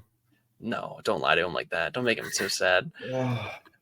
You mean Anthony Ramos, the worst part of Twisters, and somehow also the connecting character between the Transformers and G.I. Joe? That Anthony Ramos? Yes, that Anthony Ramos is correct. Well, I can give you some good news. That bums me out more Sorry, than man. you can even imagine. Sorry, man. That I hate Anthony Ramos. Sorry. I don't control the casting department. We got a new trailer for Agatha All Along, which did release to the public, so we'll talk about that. September release date comes out September 18th, starring Kathryn Hahn and Aubrey Plaza. I thought this trailer was fine. My excitement level has not changed, gotten better or worse from the first trailer to this trailer. I just don't know why they showed it so soon. I feel like we just got that first trailer. Like, feels like 2 podcasts ago we were talking about that trailer. So, Agatha All Along. And then last, and certainly not least, Daredevil Born Again. Daredevil Born Again, baby. The cast came out onto stage. We had Charlie Cox, Vince D'Onofrio, John Bernthal as the Punisher. This is very clearly, it looks a lot like a season 4 to the original Netflix show. There's a trailer released. I watched the leaked trailer. I won't comment on it fully because it's not out yet, but we're back. And yeah, it's very exciting. I'm very excited that Daredevil is back. the devil of Hell's Kitchen has returned. He's my boy. So that was Marvel. Anything there I want to touch on before I give you the last little bits here? I can't believe it. This is a bit about a leaked photo. It was just a Fantastic Four leaked Oh photo. yes, that was not on this list, but yes, the Johnny Storm suit. And I want to comment. I know there's a lot of people that are very critical. I've seen a lot of people critical online. These people are wrong. Honestly, no, it's great. I love it, and I think a lot of people are just seeing Joseph Quinn in the suit. And they're like, Joseph Quinn is not that guy. Da da da da da. Look, I think the Johnny Storm we got with Chris Evans. I think, to be completely honest, I don't know if that will be topped. But that doesn't mean we still shouldn't give Joseph Quinn a chance. I think that he will deliver in this role, and I think that the costumes, they're going to play into what the movie needs to be. It's not going to be like, I don't know. I have faith. I'm excited. But a lot of negative reactions around one photo of a suit, which, I don't know. People I thought it looked great. I mean, I don't know what people are saying. I loved it. Yeah, I liked it. It looked so good. I'm excited. Like, what do they want? A copy and paste of the old suit? I mean, at least it's not the suit from Multiverse of Madness. Holy cow! It's a real, tangible suit. He is wearing the outfit. It's not CGI. Smile, be happy. It's like, geez, you know what it is? People are never gonna be happy, so just gotta deal with what it is. Facts. All right, I'm going to speed through this next little part and then stop me if something sounds interesting. All right, Percy Jackson Season 2 got a teaser trailer. All right, next. Freaky Friday 2 got first images in the title. It's coming out next year in theaters. Cool. First look at live-action Stitch from upcoming Lilo and Stitch movie. Can I tell you, it's a safe space. Can I tell you a secret? I've never seen Lilo and Stitch. Watch that movie. I know, right? I have seen it. Classic. I'm gonna save this one for the end because I actually want to talk about that one. It's Snow White. I know it's Snow White. It is Snow White. Mufasa the Lion King trailer. Pretty fine. I'm not very excited for this. I'm not excited for it. Yeah, exactly. Can we get the Lord of the Rings War of Rohirrim trailer? Please? Yeah, I hope that if that outgrows order for three Lord of the Rings War of Rohirrim trailers. I'll take that, please. And then Tron Ares had a trailer leak. It's leaked online. We'll talk about it when it actually comes out. But 9 Inch Nails are doing the soundtrack for it. So obviously the first one was Daft Punk. This one is now 9 Inch Nails. Maybe thinking to yourself, 9 Inch Nails, what did they do? How about the Challenger score? Ever heard of it? Which is heard awesome. About it earlier this podcast. Exactly. Hey, that's called podcast synergy. See how that lined up? See how that little tease from earlier then brought back later in the show? Look at that. It is synergy. Last, possibly least, let's talk Snow White. Let's talk some Snow White. Ooh. So I'm going to quickly give you guys a background on this movie because a lot has changed. So Rachel Zegler has always been Snow White. Gal Gadot is the evil queen. It is coming out March 21st, 2025. So pretty soon. This movie at first had no 7 dwarves. So a few years ago, or even earlier, as in sooner, Peter Dinklage talked about how he did not believe that the 7 dwarves should be played by actors who have dwarfism. That was like a big thing he talked about. He's like, this is not right, blah, blah, blah, blah, blah. And so then Disney, listening to that, decided to make Snow White and made it 7 random people. And there's a leaked set photo you can find online, and it's just looks like a bunch of random people that do not look like the 7 dwarves. And everyone's like, why are we doing this? It's Snow White and the 7 dwarves. You should probably just make it look like they're 7 dwarves. So that kind of put Disney between a rock and a hard place because obviously they didn't want to go against, for some reason, what Peter Dinklage said, even though other people in that community were saying, please have it be actual, people with dwarfism. And so isn't that giving opportunities to? Correct. So now there's a big backlash against Peter Dinklage for basically being like, there are very few roles for people with dwarfism in general. why take away the most famous one that there is? And so there's kind of that backlash against Peter Dinklage and Disney. So now we got our first look at the 7 dwarves in this movie. They're horrifying CGI creations. They're shockingly horrifying CGI creations that look like something. I don't know what they're supposed to look like. Why are you doing this? Why would this be the choice? This movie's a CGI fest. This movie is a huge CGI fest. It is shocking to look at. I thought it looked good. I think everything outside, I think everything when it was just Rachel Zegler or just Gal Gadot looked fine. When it was the other stuff, I was like, what are we doing? So I don't know. I will say, though, I'm a big Rachel Zegler fan. I think she's very talented. I think she gets a lot of hate for some reason. And she looked just like Snow White. I was like, I mean, they copied the costume exactly.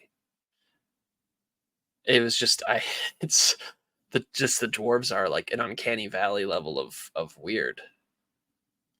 I thought they looked fine. Maybe that's a hot take. I thought they looked fine. I just don't get why, if you're gonna make a live action movie, why then have her deal with these CGI characters? Like, just have it be people. Make a real set.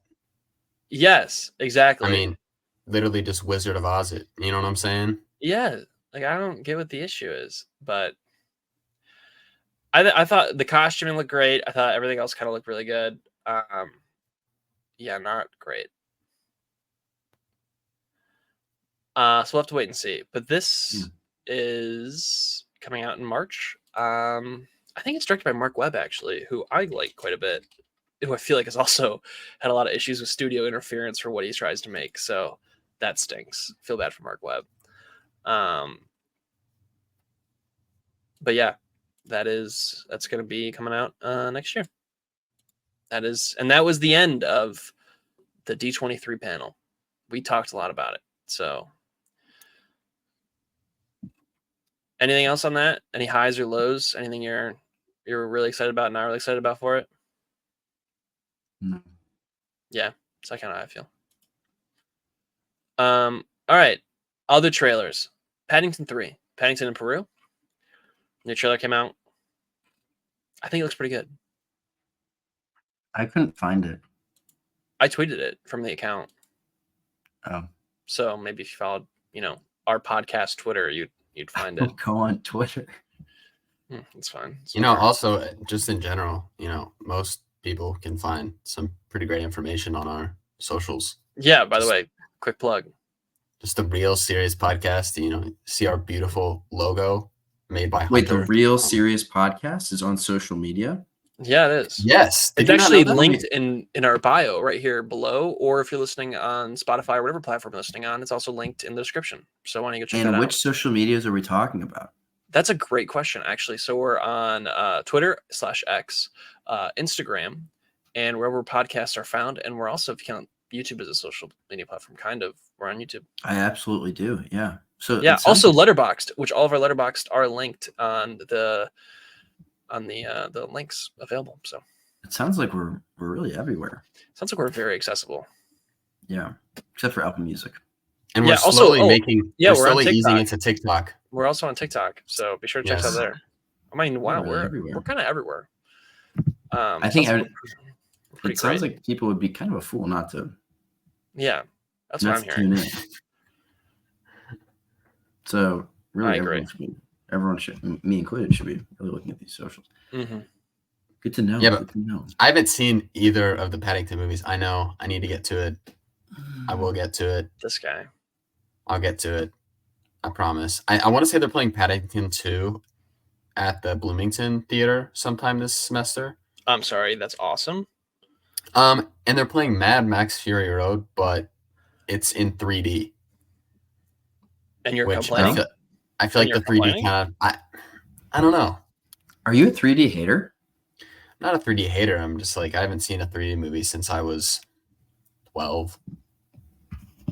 Whoa. Because some people are 3D haters. Like, I was supposed to go see Inside Out 2 with Jenna and her friends And we had a time to go, like we were going to go at a certain time, and then they were all like, "Oh wait, it's in 3D. Let's change it to this time." I was like, "Yeah, I didn't want to see it in 3D anyway." It's Some fine. people get headaches. I don't know. Yeah, that could be it. Well, I like 3D. But either way, I will try and watch the Paddington movies. I'm sure the third one's going to be very nice. That was good. Thank you. Yeah, that was good. So that was Paddington. Somehow led into talking about 3D movies. But speaking of 3D movies, actually, Avatar, great 3D movies. So from now on, I'm only seeing Avatar in 3D. Last but certainly not least, Saturday Night. Saturday Night, the SNL movie, Jason Reitman recreating the first 1975 episode. This looks awesome. This looks so good. Comes out in October. I am beyond in on this. Like, this jumped up the rankings of most anticipated of the year. I think this looks so good. Oh, Chuck's out. You're out on this? Yeah, not a big fan. Of what? Not a big fan. I didn't think the trailer looked that good. Hey, speak your truth, King. Speak your what about it did you not like? I guess that'd be pretty interesting to know. It just seemed so exaggerated. I don't know. Maybe it was like that, but I was like, what am I really watching here? And I'm also not a huge SNL guy. I didn't really watch it growing up, or I don't watch it currently. So nothing about this movie. I don't know much of the cast. I mean, I know Willem Dafoe, but besides that, I don't know like a lot of others. So like nothing really about it is really making me want to watch it. I mean, I will watch it. Oh, I also don't like Finn Wolfhard. You got some hater. You got some hating today. You got people you don't like. I've got like a few actors that I don't really like, and we've happened to talk about two of them. Yeah. Do you not like Dylan O'Brien? I love Dylan O'Brien. He looks so out of his normal area. I'm just very excited to see him in this movie. Wait, I didn't see him. He's got the mustache. He's Dan Aykroyd. Also, I like that Nicholas Braun is playing two characters. He's playing Jim Henson and Andy Kaufman, which is very funny. His Jim Henson was perfection. Like, it was so good. Like, as a person who's a big Muppets fan, like, I was like, he's just Jim Henson. And then obviously J.K. Simmons is in this, Lemon Morris, Ella Hunt, Rachel Sennett. Also Corey Michael Smith is Chevy Chase. Fantastic. I mean, like perfect. Gabriel Bell is Lorne Michaels. I was really blown away by this trailer. I'll be honest. Chuck, 100% understandable that it wasn't for you. I'm a big SNL guy. I grew up with SNL. I watched it like all the time. I still try to watch it. It's just not as good. I think they've kind of gone away from what made SNL so great, which was unknown comics doing sketches, to now it's, hey, look at this celebrity you've known for 40 years. Aren't they funny too? It's like, that's not what SNL is to me. So yeah, but no, I'm very, very excited for this. And then Jack, I know you were in on it as well. Yes, very excited. I thought the trailer was just. Oh, what? No, you continue. No, I mean, I really don't have much to add. I mean, I think Hunter kind of covered everything for me. I think they gave us the most exciting trailer they could have given without giving away as much as they could have. So I think it's good too. I think there's going to be there should be a lot of comedy in this movie, but I think they made this trailer very like exhilarating and like you're like anticipating what's going to happen kind of like next, just like event after event after event in this trailer, but you still have no idea what's going on. So I think that's the best way they could have done this trailer. And I mean, that's why I'm excited for it, because they could have shown us the 10 funniest parts of the movie, and then you sit down and then there's nothing that comes close to anything that was nearly as funny in the trailer. So I think they played their cards perfectly for the trailer. I agree.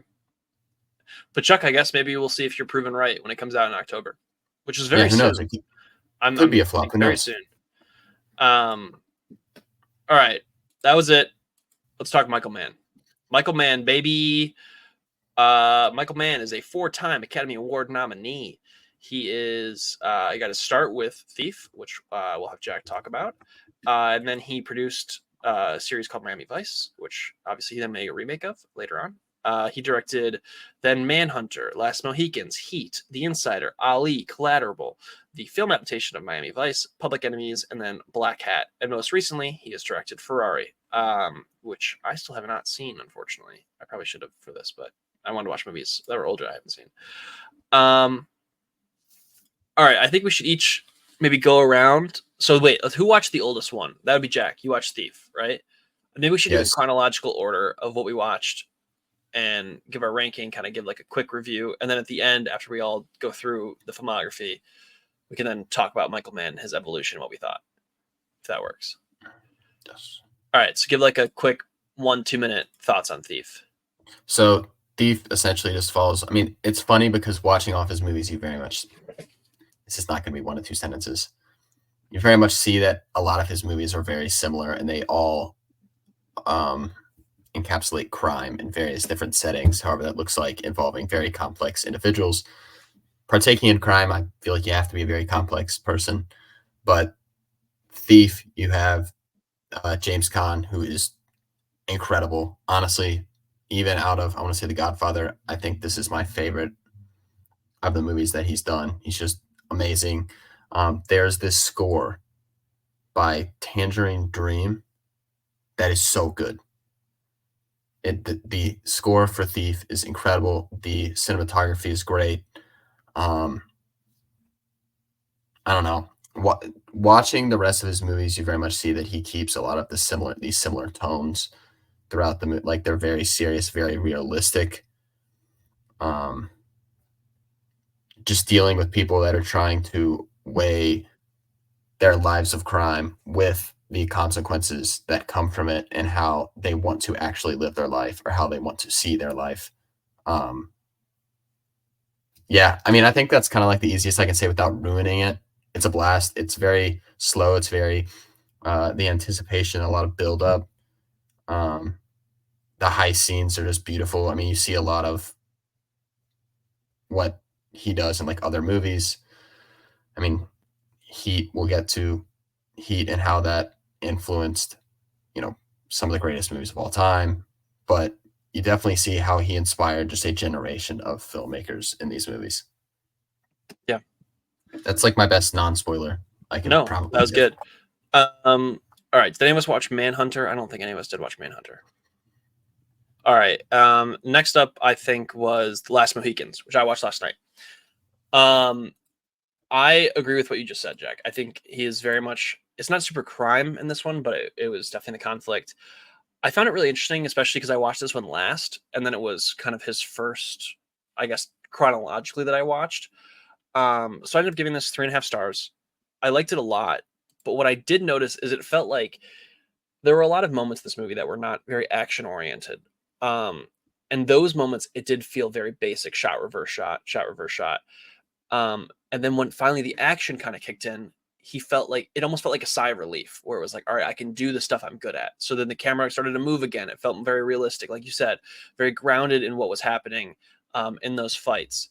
And I thought that was a very interesting thing. I also felt like the way this was shot was clearly not as experimental as he then became, or even was before. And I think it's obviously, we'll talk about it next with the next option, which is Heat. He is very comfortable in cities, specifically LA. And that comfortability allows him to do more with the camera, do more with what he's kind of shooting.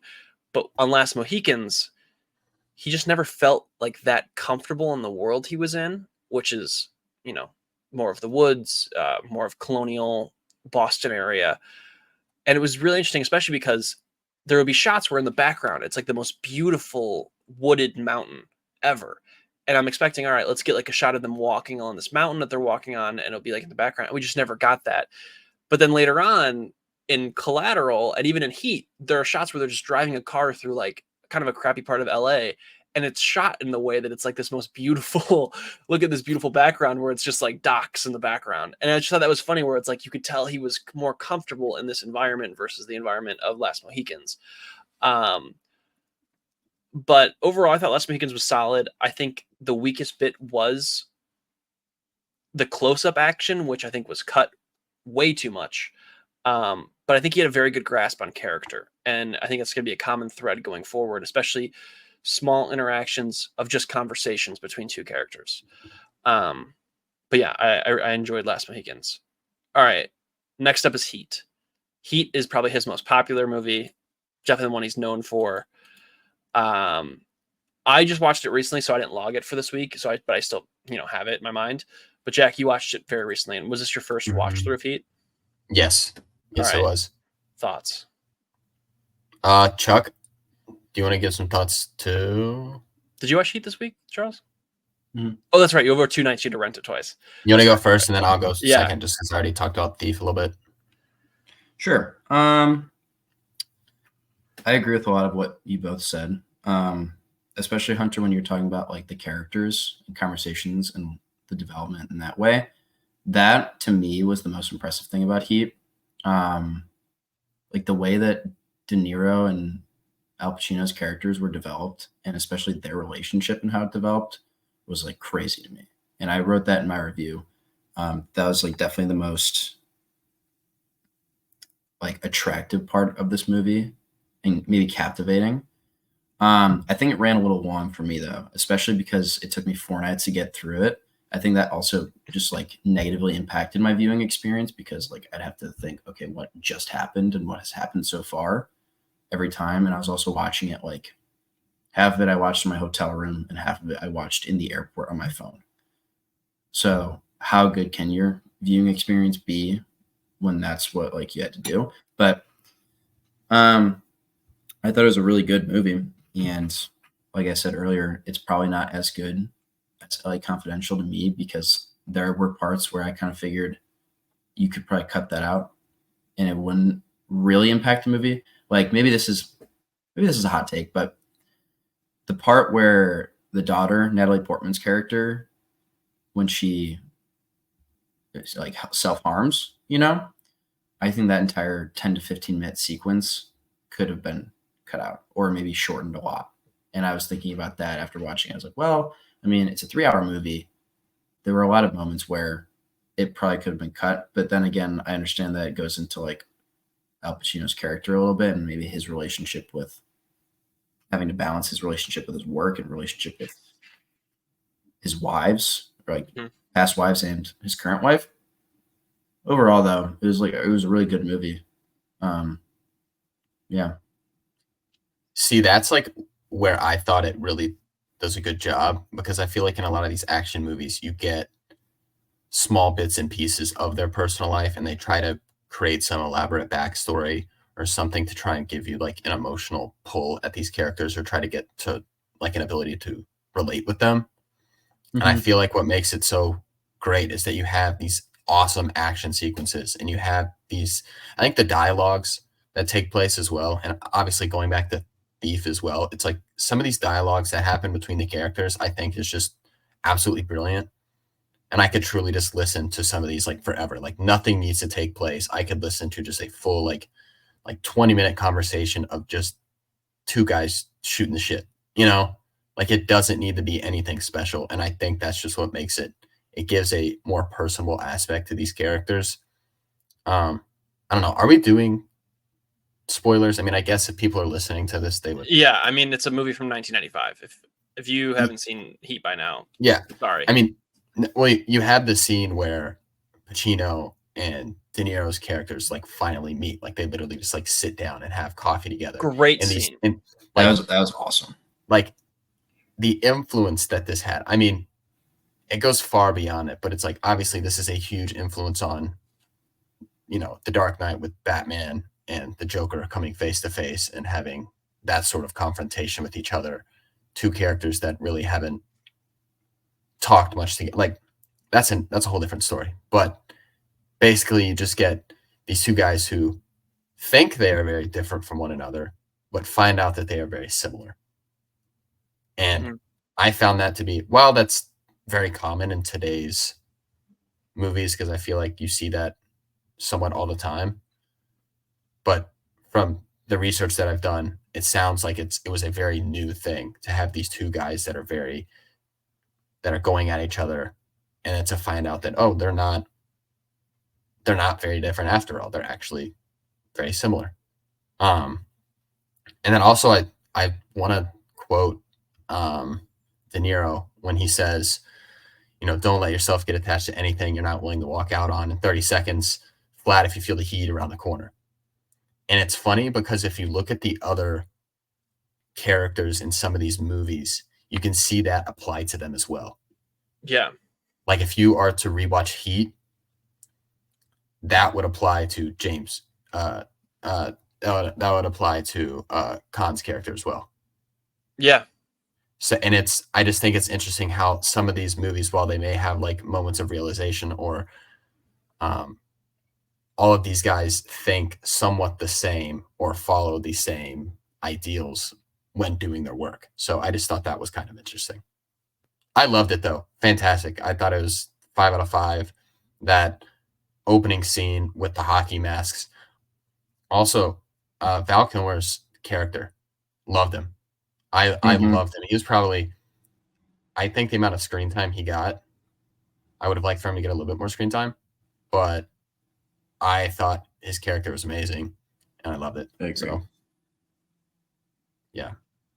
Sorry, Hunter. I feel like I took a lot, but hopefully. No, that's what this all is about. Is talking about Michael Mann and how he does this. I think it's interesting to see that through line that you just talked about. Like, yes, it is the theme, obviously, of Heat, but then it's kind of this overarching theme he has for all of his characters throughout. Mhm. So I agree with Heat. I agree with what you guys talked about Heat. The only thing I did want to touch on is the action Heat. Obviously, I think it is maybe one of the greatest shootout scenes in history. I think it is incredibly well done. And it's fascinating because it comes right after Last Mohicans. Like, this was his next movie. And the difference in action quality, I would say, is 6-7-fold. Like, it is so much better. And I think the thing he does is he sits with what's happening versus in Last Mohicans, a lot of times he would cut. I think just that little difference made it feel so much more real and more tangible. And also the sound design. I mean, it just sounds like they're shooting real guns. And what a difference it makes when it does. But yeah, so that is Heat. I don't think any of us watched The Insider or Ali. Next up, 2004's Collateral. I watched this. Did you watch this, Jack? Yes. All right. I will go first in this one because you went first last time. I gave this 5 stars. I think it is a phenomenal film. And it's also that challenge, like we talked about, like the scene in Heat, obviously, where they're sitting at the table at dinner, stretched out over an entire movie. They're stuck in the same cab together for the majority of this film. And it's all about the conversation they have, and yet it works so well. And it comes down to the writing, it comes down to the acting, but it also comes down to the way it's shot, where you feel the connection between these two men and you see the evolution of just over one night of how it happens. And that's from the staging aspect, that's from seeing how they just interact with each other, and also the way that Jamie Foxx's like cab is set up within the movie. It just, I think, works so well. And the other thing I think is amazing, and obviously I kind of mentioned when I talked about Last Mohicans, is that he has a deep understanding of geography and how to lay out a movie where you know where things are, and the characters understand that. And so as they're driving around, you do get a deep understanding of how this is all set up. And then the last thing, again, is that realism aspect. And Heat really was focused on that realism, and Collaterals as well, where it's not this unstoppable machine like other movies where the villain is, 1 or 2 shots and it's over. And it's the same where it, a stab will end somebody. And it's like that, I think, is so important when telling stories like this. And the other thing I think is interesting that Heat kind of touches on as well, and honestly Last Mohicans does as well, is that disconnect from other people. And Vince in Collateral's Tom Cruise's character talks about it a lot, where he's like, he doesn't like the city because it's not connected, it's disconnected. They put someone on a subway, and 5 hours later they'll finally realize he's dead. Like, that disconnect for someone who loves the city so much is, I think, really fascinating. And I think is a really cool commentary that Collateral, does really well. Which also I found out his 20th anniversary happened this week as we were doing this, so that's fun. My dad sent me a link this week. He was like, Tom Cruise and his villain character is by far his best character It's so good. And he sent me that link, and it was just kind of funny that I happened to where we happened to watch it this week. But funny enough, Mark Ruffalo is just like, hey, Yeah, he just kind of like I'm here he's now. just like there With an I just all-time like look. He doesn't look like Mark Ruffalo. No, exactly. I was just like, oh, there's Mark Ruffalo. Oh, Yeah, there's Mark Ruffalo. No, I loved it. I think for me, it's like with each of these movies, I think he does need to widen it a bit. So like Thief is much more like a small scale person looking for scores, trying to, as to where Heat, it takes it up a notch. It's massive. It's these type of scores that they're going up against are huge. The fights, the action, it's bigger. But then for Collateral, it takes on a very similar. It still involves crime, but then it takes someone from the outside, someone who's not involved, and sees how that crime can affect them. And I thought it was interesting because it takes Jamie Foxx's character, who is kind of struggling to get his footing and like be who he truly wants to be. Because there's multiple scenes where he's like, he's in the cab and he's like, oh man, like, what are you doing? He's like, oh, this is just temporary. And he's like, well, how long have you been doing it for? And he was like, I don't know, like 12 years. Yeah, 12 years. Right? Like something crazy like that. And it's like, I do this on the side. Like, yeah, it's like, all right, bro, like that's not temporary. That's your job, Yeah. And he talked about to Jada Pinkett Smith's character, which I didn't even know that was her. I know, right? It took me a minute until after the movie, because I was like, she's just looked so different for so long that it's not exactly. It didn't link up to it.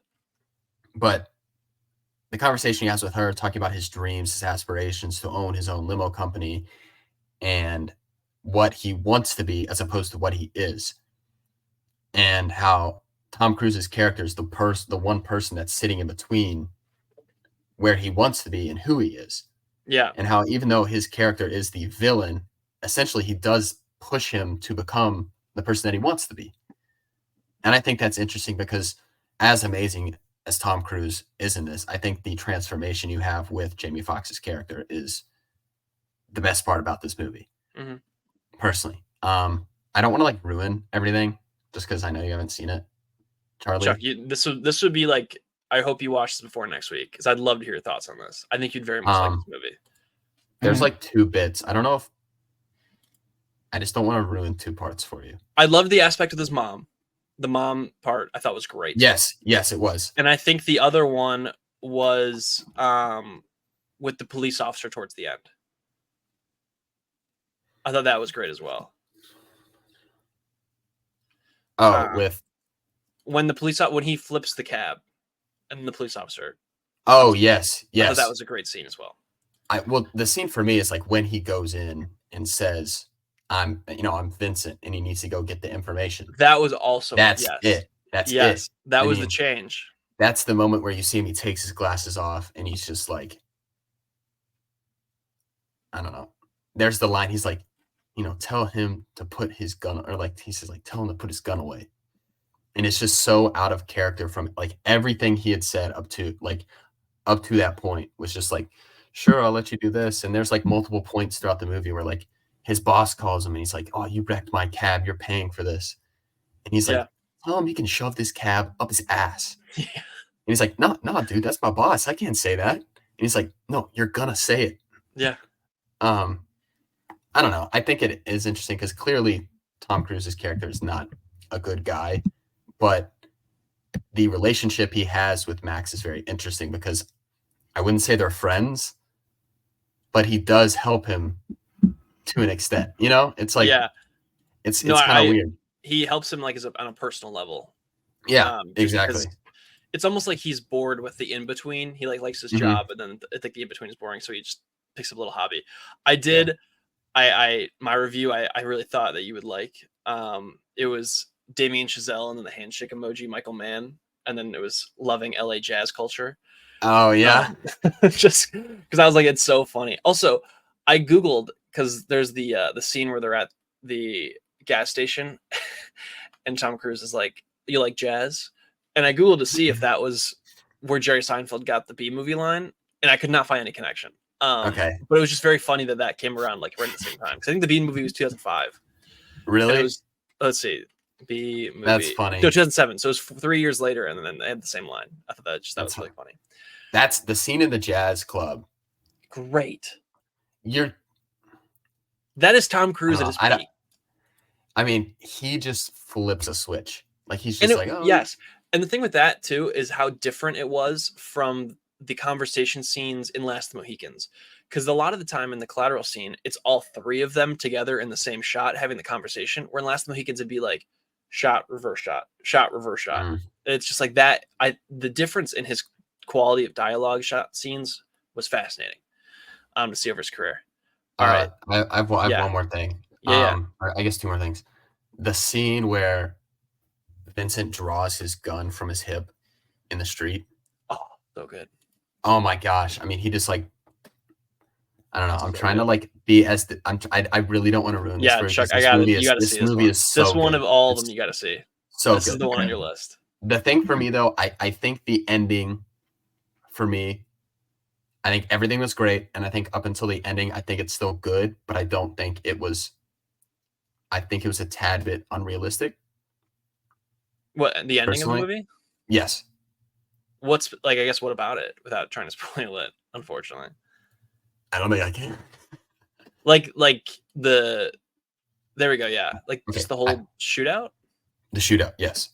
I don't like. I'm just like I genuinely don't think Jamie Foxx's character would have been able to. Like I think he would have. No, okay, so that's where I watched it, and I was like, because the first time I watched it, I kind of agree. But the second time I watched it, it's because when the doors close, there's the metal beam down the middle, and the whole time they talk about how Tom Cruise's Vincent is so accurate. It's always one in the chest, one in the head. Okay. And because he's so accurate going for chest and head, he hit the metal beam both times. Where Jamie Foxx is going left and right, and he goes through the glass. Gotcha. Because that's where the two hit. That's what I was saying. I was like, how did he miss? And then I realized, I was like, oh, it's because he was so down the middle where Jamie Foxx was standing, it didn't go through the metal. Yeah. Okay. Yes. That complete. I need to rewatch it again. I mean, that's just the whole movie again, one more time, just in case. I know it's so good though. It's so good. I made or I guess. Yeah. Okay, he's back. I think I made a jab at Taxi Driver in my letterbox. I made a jab. I just said it's the greatest taxi movie of all time. Good. I've never seen Taxi Driver. I gotta see that one. It's good. I don't think it was for me, but good movie. But yes, Charlie, see it as soon as possible. Yes. All right. Next up, I don't think any of us watched Miami Vice. Public Enemies. Charles, would you like to tell your Public Enemy story? It is time. Yeah. So, okay. So my dad used to own a 1934 Buick. That's so cool. Which, if you don't know what that looks like, I can look it up really quick just to like kind of paint a picture. And so this movie, I think, takes place in the 30s maybe. And they were looking for cars from around that time. Kind of looks like that. That thing is, I wish cars still look like that. I know. Me too. And so they invited my dad. They asked, like, can we use your car for this movie? Like, you can come teach how to drive, whatever. I was like, yeah, sure. So my dad goes to this movie set, on the set with Johnny Depp, Michael Mann. And Michael Mann's assistant goes up to my dad, and he's like, okay. Apparently it was either this Buick or like a maroon one. And my dad's was beige. So this guy's like, okay, Mr. Mann wants to use your Buick. So what you're going to do is Mr. Depp will be here soon, and you're going to teach him how it drives. And then Johnny will drive the car. I was like, okay, yeah, sure.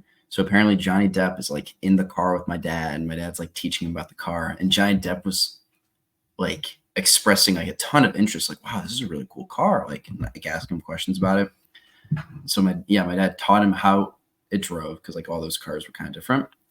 And then apparently Michael Mann wanted to like figure out like how a certain scene would look. So Michael Mann's assistant goes up to my dad. Okay, so Mr. Mann wants to know how this scene would look. So what you're going to do is you're going to start at the end of the street. When I say go, you're going to drive towards Mr. Mann and stop right in front of him. You're going to get out of the car, tip an imaginary doorman, and then, or like imaginary valet man, and then walk into the hotel. Matt's like, okay, yeah, sure, whatever. and my dad's like telling the story like the radio. All right, Charlie, and you're good to go. So my dad's like driving in first gear. You know, he didn't pick up speed or anything. Stops right in front of him. Michael Mann gets out, tips the doorman, then goes inside. Matt's like, okay, well, now what? So opens the door, like, what do I do now? And Michael Mann's like, you're gonna do it again. So my dad like goes like reverses. And go. My dad goes, stops right in front of us. Michael Mann gets out, goes to the door. Apparently, Michael Mann just screams, cut. Like, cut! And my dad's like, what? It's like, you didn't tip the doorman. And it's like, fucking okay. So then the third time goes back there and like he does it again. And I don't even know if they ended up using that scene. But then apparently with these old cars, it was getting really hot out and the cars were running all day. And if the engine shuts off, it won't turn back on because it's like too hot for the day, you know? Yeah. So during like the chasing scenes or whatever, Johnny Depp would drive the car up and you had to like hold like a gauge or something. I forget how it worked, but you had to hold it so that the car wouldn't shut off. So my dad would like lean up in the back of the, like right outside the camera frame. Johnny Depp would come out of the car, the camera would follow him, and my dad would run up to the car to keep it on. And so like apparently there's a scene in the movie where Johnny Depp like pulls up, gets out of the car and goes, and my dad had to run up to the car and just like stay there to keep it on. And then when Johnny went back to the car, my dad would like run out and Johnny would keep it going. That is so sick. That's Isn't awesome. that a cool story? That's a very cool story. But What are the my odds dad you pick never, Michael Mann too? And then like your dad is know. after that. well, my dad never, he said he never really met Mann because he was just, the way he phrased it, he was like, oh yeah, when you're on a movie set with a guy like that, you don't talk to him. Like he's in the zone and no one really talks to them unless he talks to them, you know? Yeah. Like don't speak unless spoken to. Yeah. But apparently my dad got the impression that Mann was like super type A and OCD and Yeah. maybe not OCD. I honestly think you have to be these guys. Mhm. Like to be like a director of like something that big, you kind of have to like everything is in its place. Yeah. So that was for Public Enemies, and I'm probably gonna watch that to like Should. try to like figure out where that occurred. But yeah, pretty cool, huh? That's awesome. Yeah. All right, so that's Public Enemies talk, and then next up, and his second to last movie he's ever made as of now is Black Hat. I watched Black Hat. Was I the only one to watch Black Hat? I watched it. Okay, cool. Black Hat, I gave 4 stars. I really liked it. I think this was like the first Michael Mann that I've seen that had like CGI in it. I thought that was kind of funny. The way he used it was so like clearly visual. It wasn't like to like add anything. It was just like, this is how the computer hackers are getting into the system. I also sneaky think this might be Chris Hemsworth's like one of his better performances ever. I really liked it. I do think it was weaker in points than his other movies I've seen. I think it's probably the weakest of the 3. I guess the 4 because I've seen Heat. I do really like though the crime aspect of this, which was I guess a through line through everything he's done so far, and I think it really brought together all of the good aspects of his movies he's made so far, but also kind of got a little sloppy in points. And I do think that's because they took him out of LA. I think once he got out of LA, he got uncomfortable again, like he did in Last Mohicans. It was very like when he was in other places, he just did not feel as comfortable in what he was shooting, and then went back to LA and he was like pretty comfortable. And I was like, all right, I just think it's the way he is, which is very interesting. But I don't know. I don't have a ton of thoughts of Black Hat. Jack, up to you. Yeah, I was in between like a 3 and a 3.5. I ended up going 3.5. I definitely think it's a little bit, or it's not his best work, but it's still entertaining. Like I can agree that I think the storyline for me got a little bit old, a little quick. Mhm. Unfortunately, I just don't think I really clicked with it. I think I was just like watching, and I was like, okay. But then there's the point in the movie where like everything just completely changes. trying to say it without ruining it again. But there's a scene where like obviously Chris Hemsworth is like on the run, and it's a lot more go go go. I don't know. I like the line he had. It was like, "We can grieve later. We have to survive." Really big fan of that line. I thought, I don't know. I just really liked it. And then I thought this man is absolutely strapped with the screwdriver. How that was so great. That was phenomenal. Like, all I had to do was think about that and like, all right, this is 3.5. This is 3.5 star movie. Like, it rocked. I mean, what he did with the screwdriver is just ridiculous. I also did love, even in this, he kept, man, I hate the word realism because I feel like it's like a stupid, but it is true. Like, I feel like a lot of times you watch like hacker movies and it's so like, I'm getting into the mainframe right now and I'm gonna change their portal. It's like, all right, this felt real. Like there was a bug buried under the ground that they could connect to with Bluetooth. Like, yes, they got in, but that's because they had their own version of it that they could test and play with. And like, I just felt like that was a great choice to not make a hacker movie so like, extra. And so I really liked that aspect as well. Yeah, I don't think this is my favorite Chris Hemsworth performance. I think I'd really have to think on what is I mean, maybe it is my favorite, and maybe I just don't love a lot of his performances, but I thought he was good. I didn't like love him, but he did. I mean, obviously he's not out here trying to win Oscars. Like that's just not exactly. That's not who he is. And honestly, I think I like this, or I think I enjoyed it, partially just because it's so different from what Michael Mann had done in the past. Everything is so clear cut, and it's like, here we're going to focus on like just, I don't know, it feels weird to say like physical crime. Yeah. Like crime that's not, but obviously you focus on like the cyber crime and the crime that takes place on the internet. I think it was very creative for him to go this route, and makes for an entertaining movie for the most part. Yeah. All right, so that was Black Hat, and then since 2015 he's only directed Ferrari, which came out in 2023, which was a pretty mixed reviews. Did okay at the box office, and that's pretty much it for Michael Mann. Michael Mann, the next thing he's doing is Heat 2, which is in pre-production right now. It's going to be a semi-prequel, semi-sequel to Heat. Apparently it's starring Austin Butler and Adam Driver. That is not confirmed, but sounds pretty awesome. And yeah, that's kind of it for Michael Mann. I don't know. I really enjoyed this. I feel like I learned a lot about Michael Mann. I learned a lot just kind of how to notice things in films over time. And I thought it was a fun little experiment we did. And I hope we kind of keep doing it again because it'd be fun. Question. Hopefully. Oh. All right. Have you seen LA Confidential? No. Fellas. I know. There's a few crime movies. Crime was a genre I never really watched until like Fellas.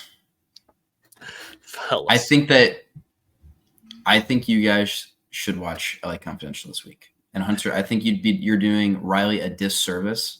I know. By not watching it. Yeah. Riley. So Jack, did you ever meet Riley? I don't believe Our roommate? Okay. Well, he had 2 movies rated on Letterboxd for a while. And those 2 were Gladiator and LA Confidential. Yeah. And they were both 5 stars. And those are like his all-time favorites. And I think LA Confidential is like an awesome movie. It's super cool. And the cast is really good. Correct. So I guess I'll add that to Heat. I'll add that to the list of movies that I need to watch, which gets a little bit overwhelming at times. So we'll see when I'll get to it. Move it up in the queue. Yeah. Sometimes you just gotta feel it, Like I feel like this was good because I don't necessarily think Heat or Collateral like crime isn't my favorite genre, but I feel like I still can appreciate it and enjoy it. And I feel like doing this whole director deep dive this week was great because it was like, all right, I have a reason to watch these movies. you know, like it doesn't matter how I feel or what I feel like watching today. It's like I'm watching these this week, and that's the schedule, you know? Yeah.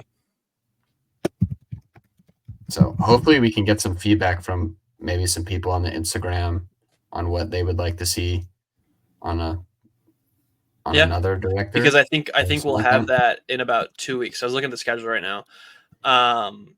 This week upcoming, so next week's episode 32, we'll have Alien Romulus. Very excited to see a new Alien movie. I'm going to rewatch Alien and Aliens. And then the following week is Blink Twice and The Crow.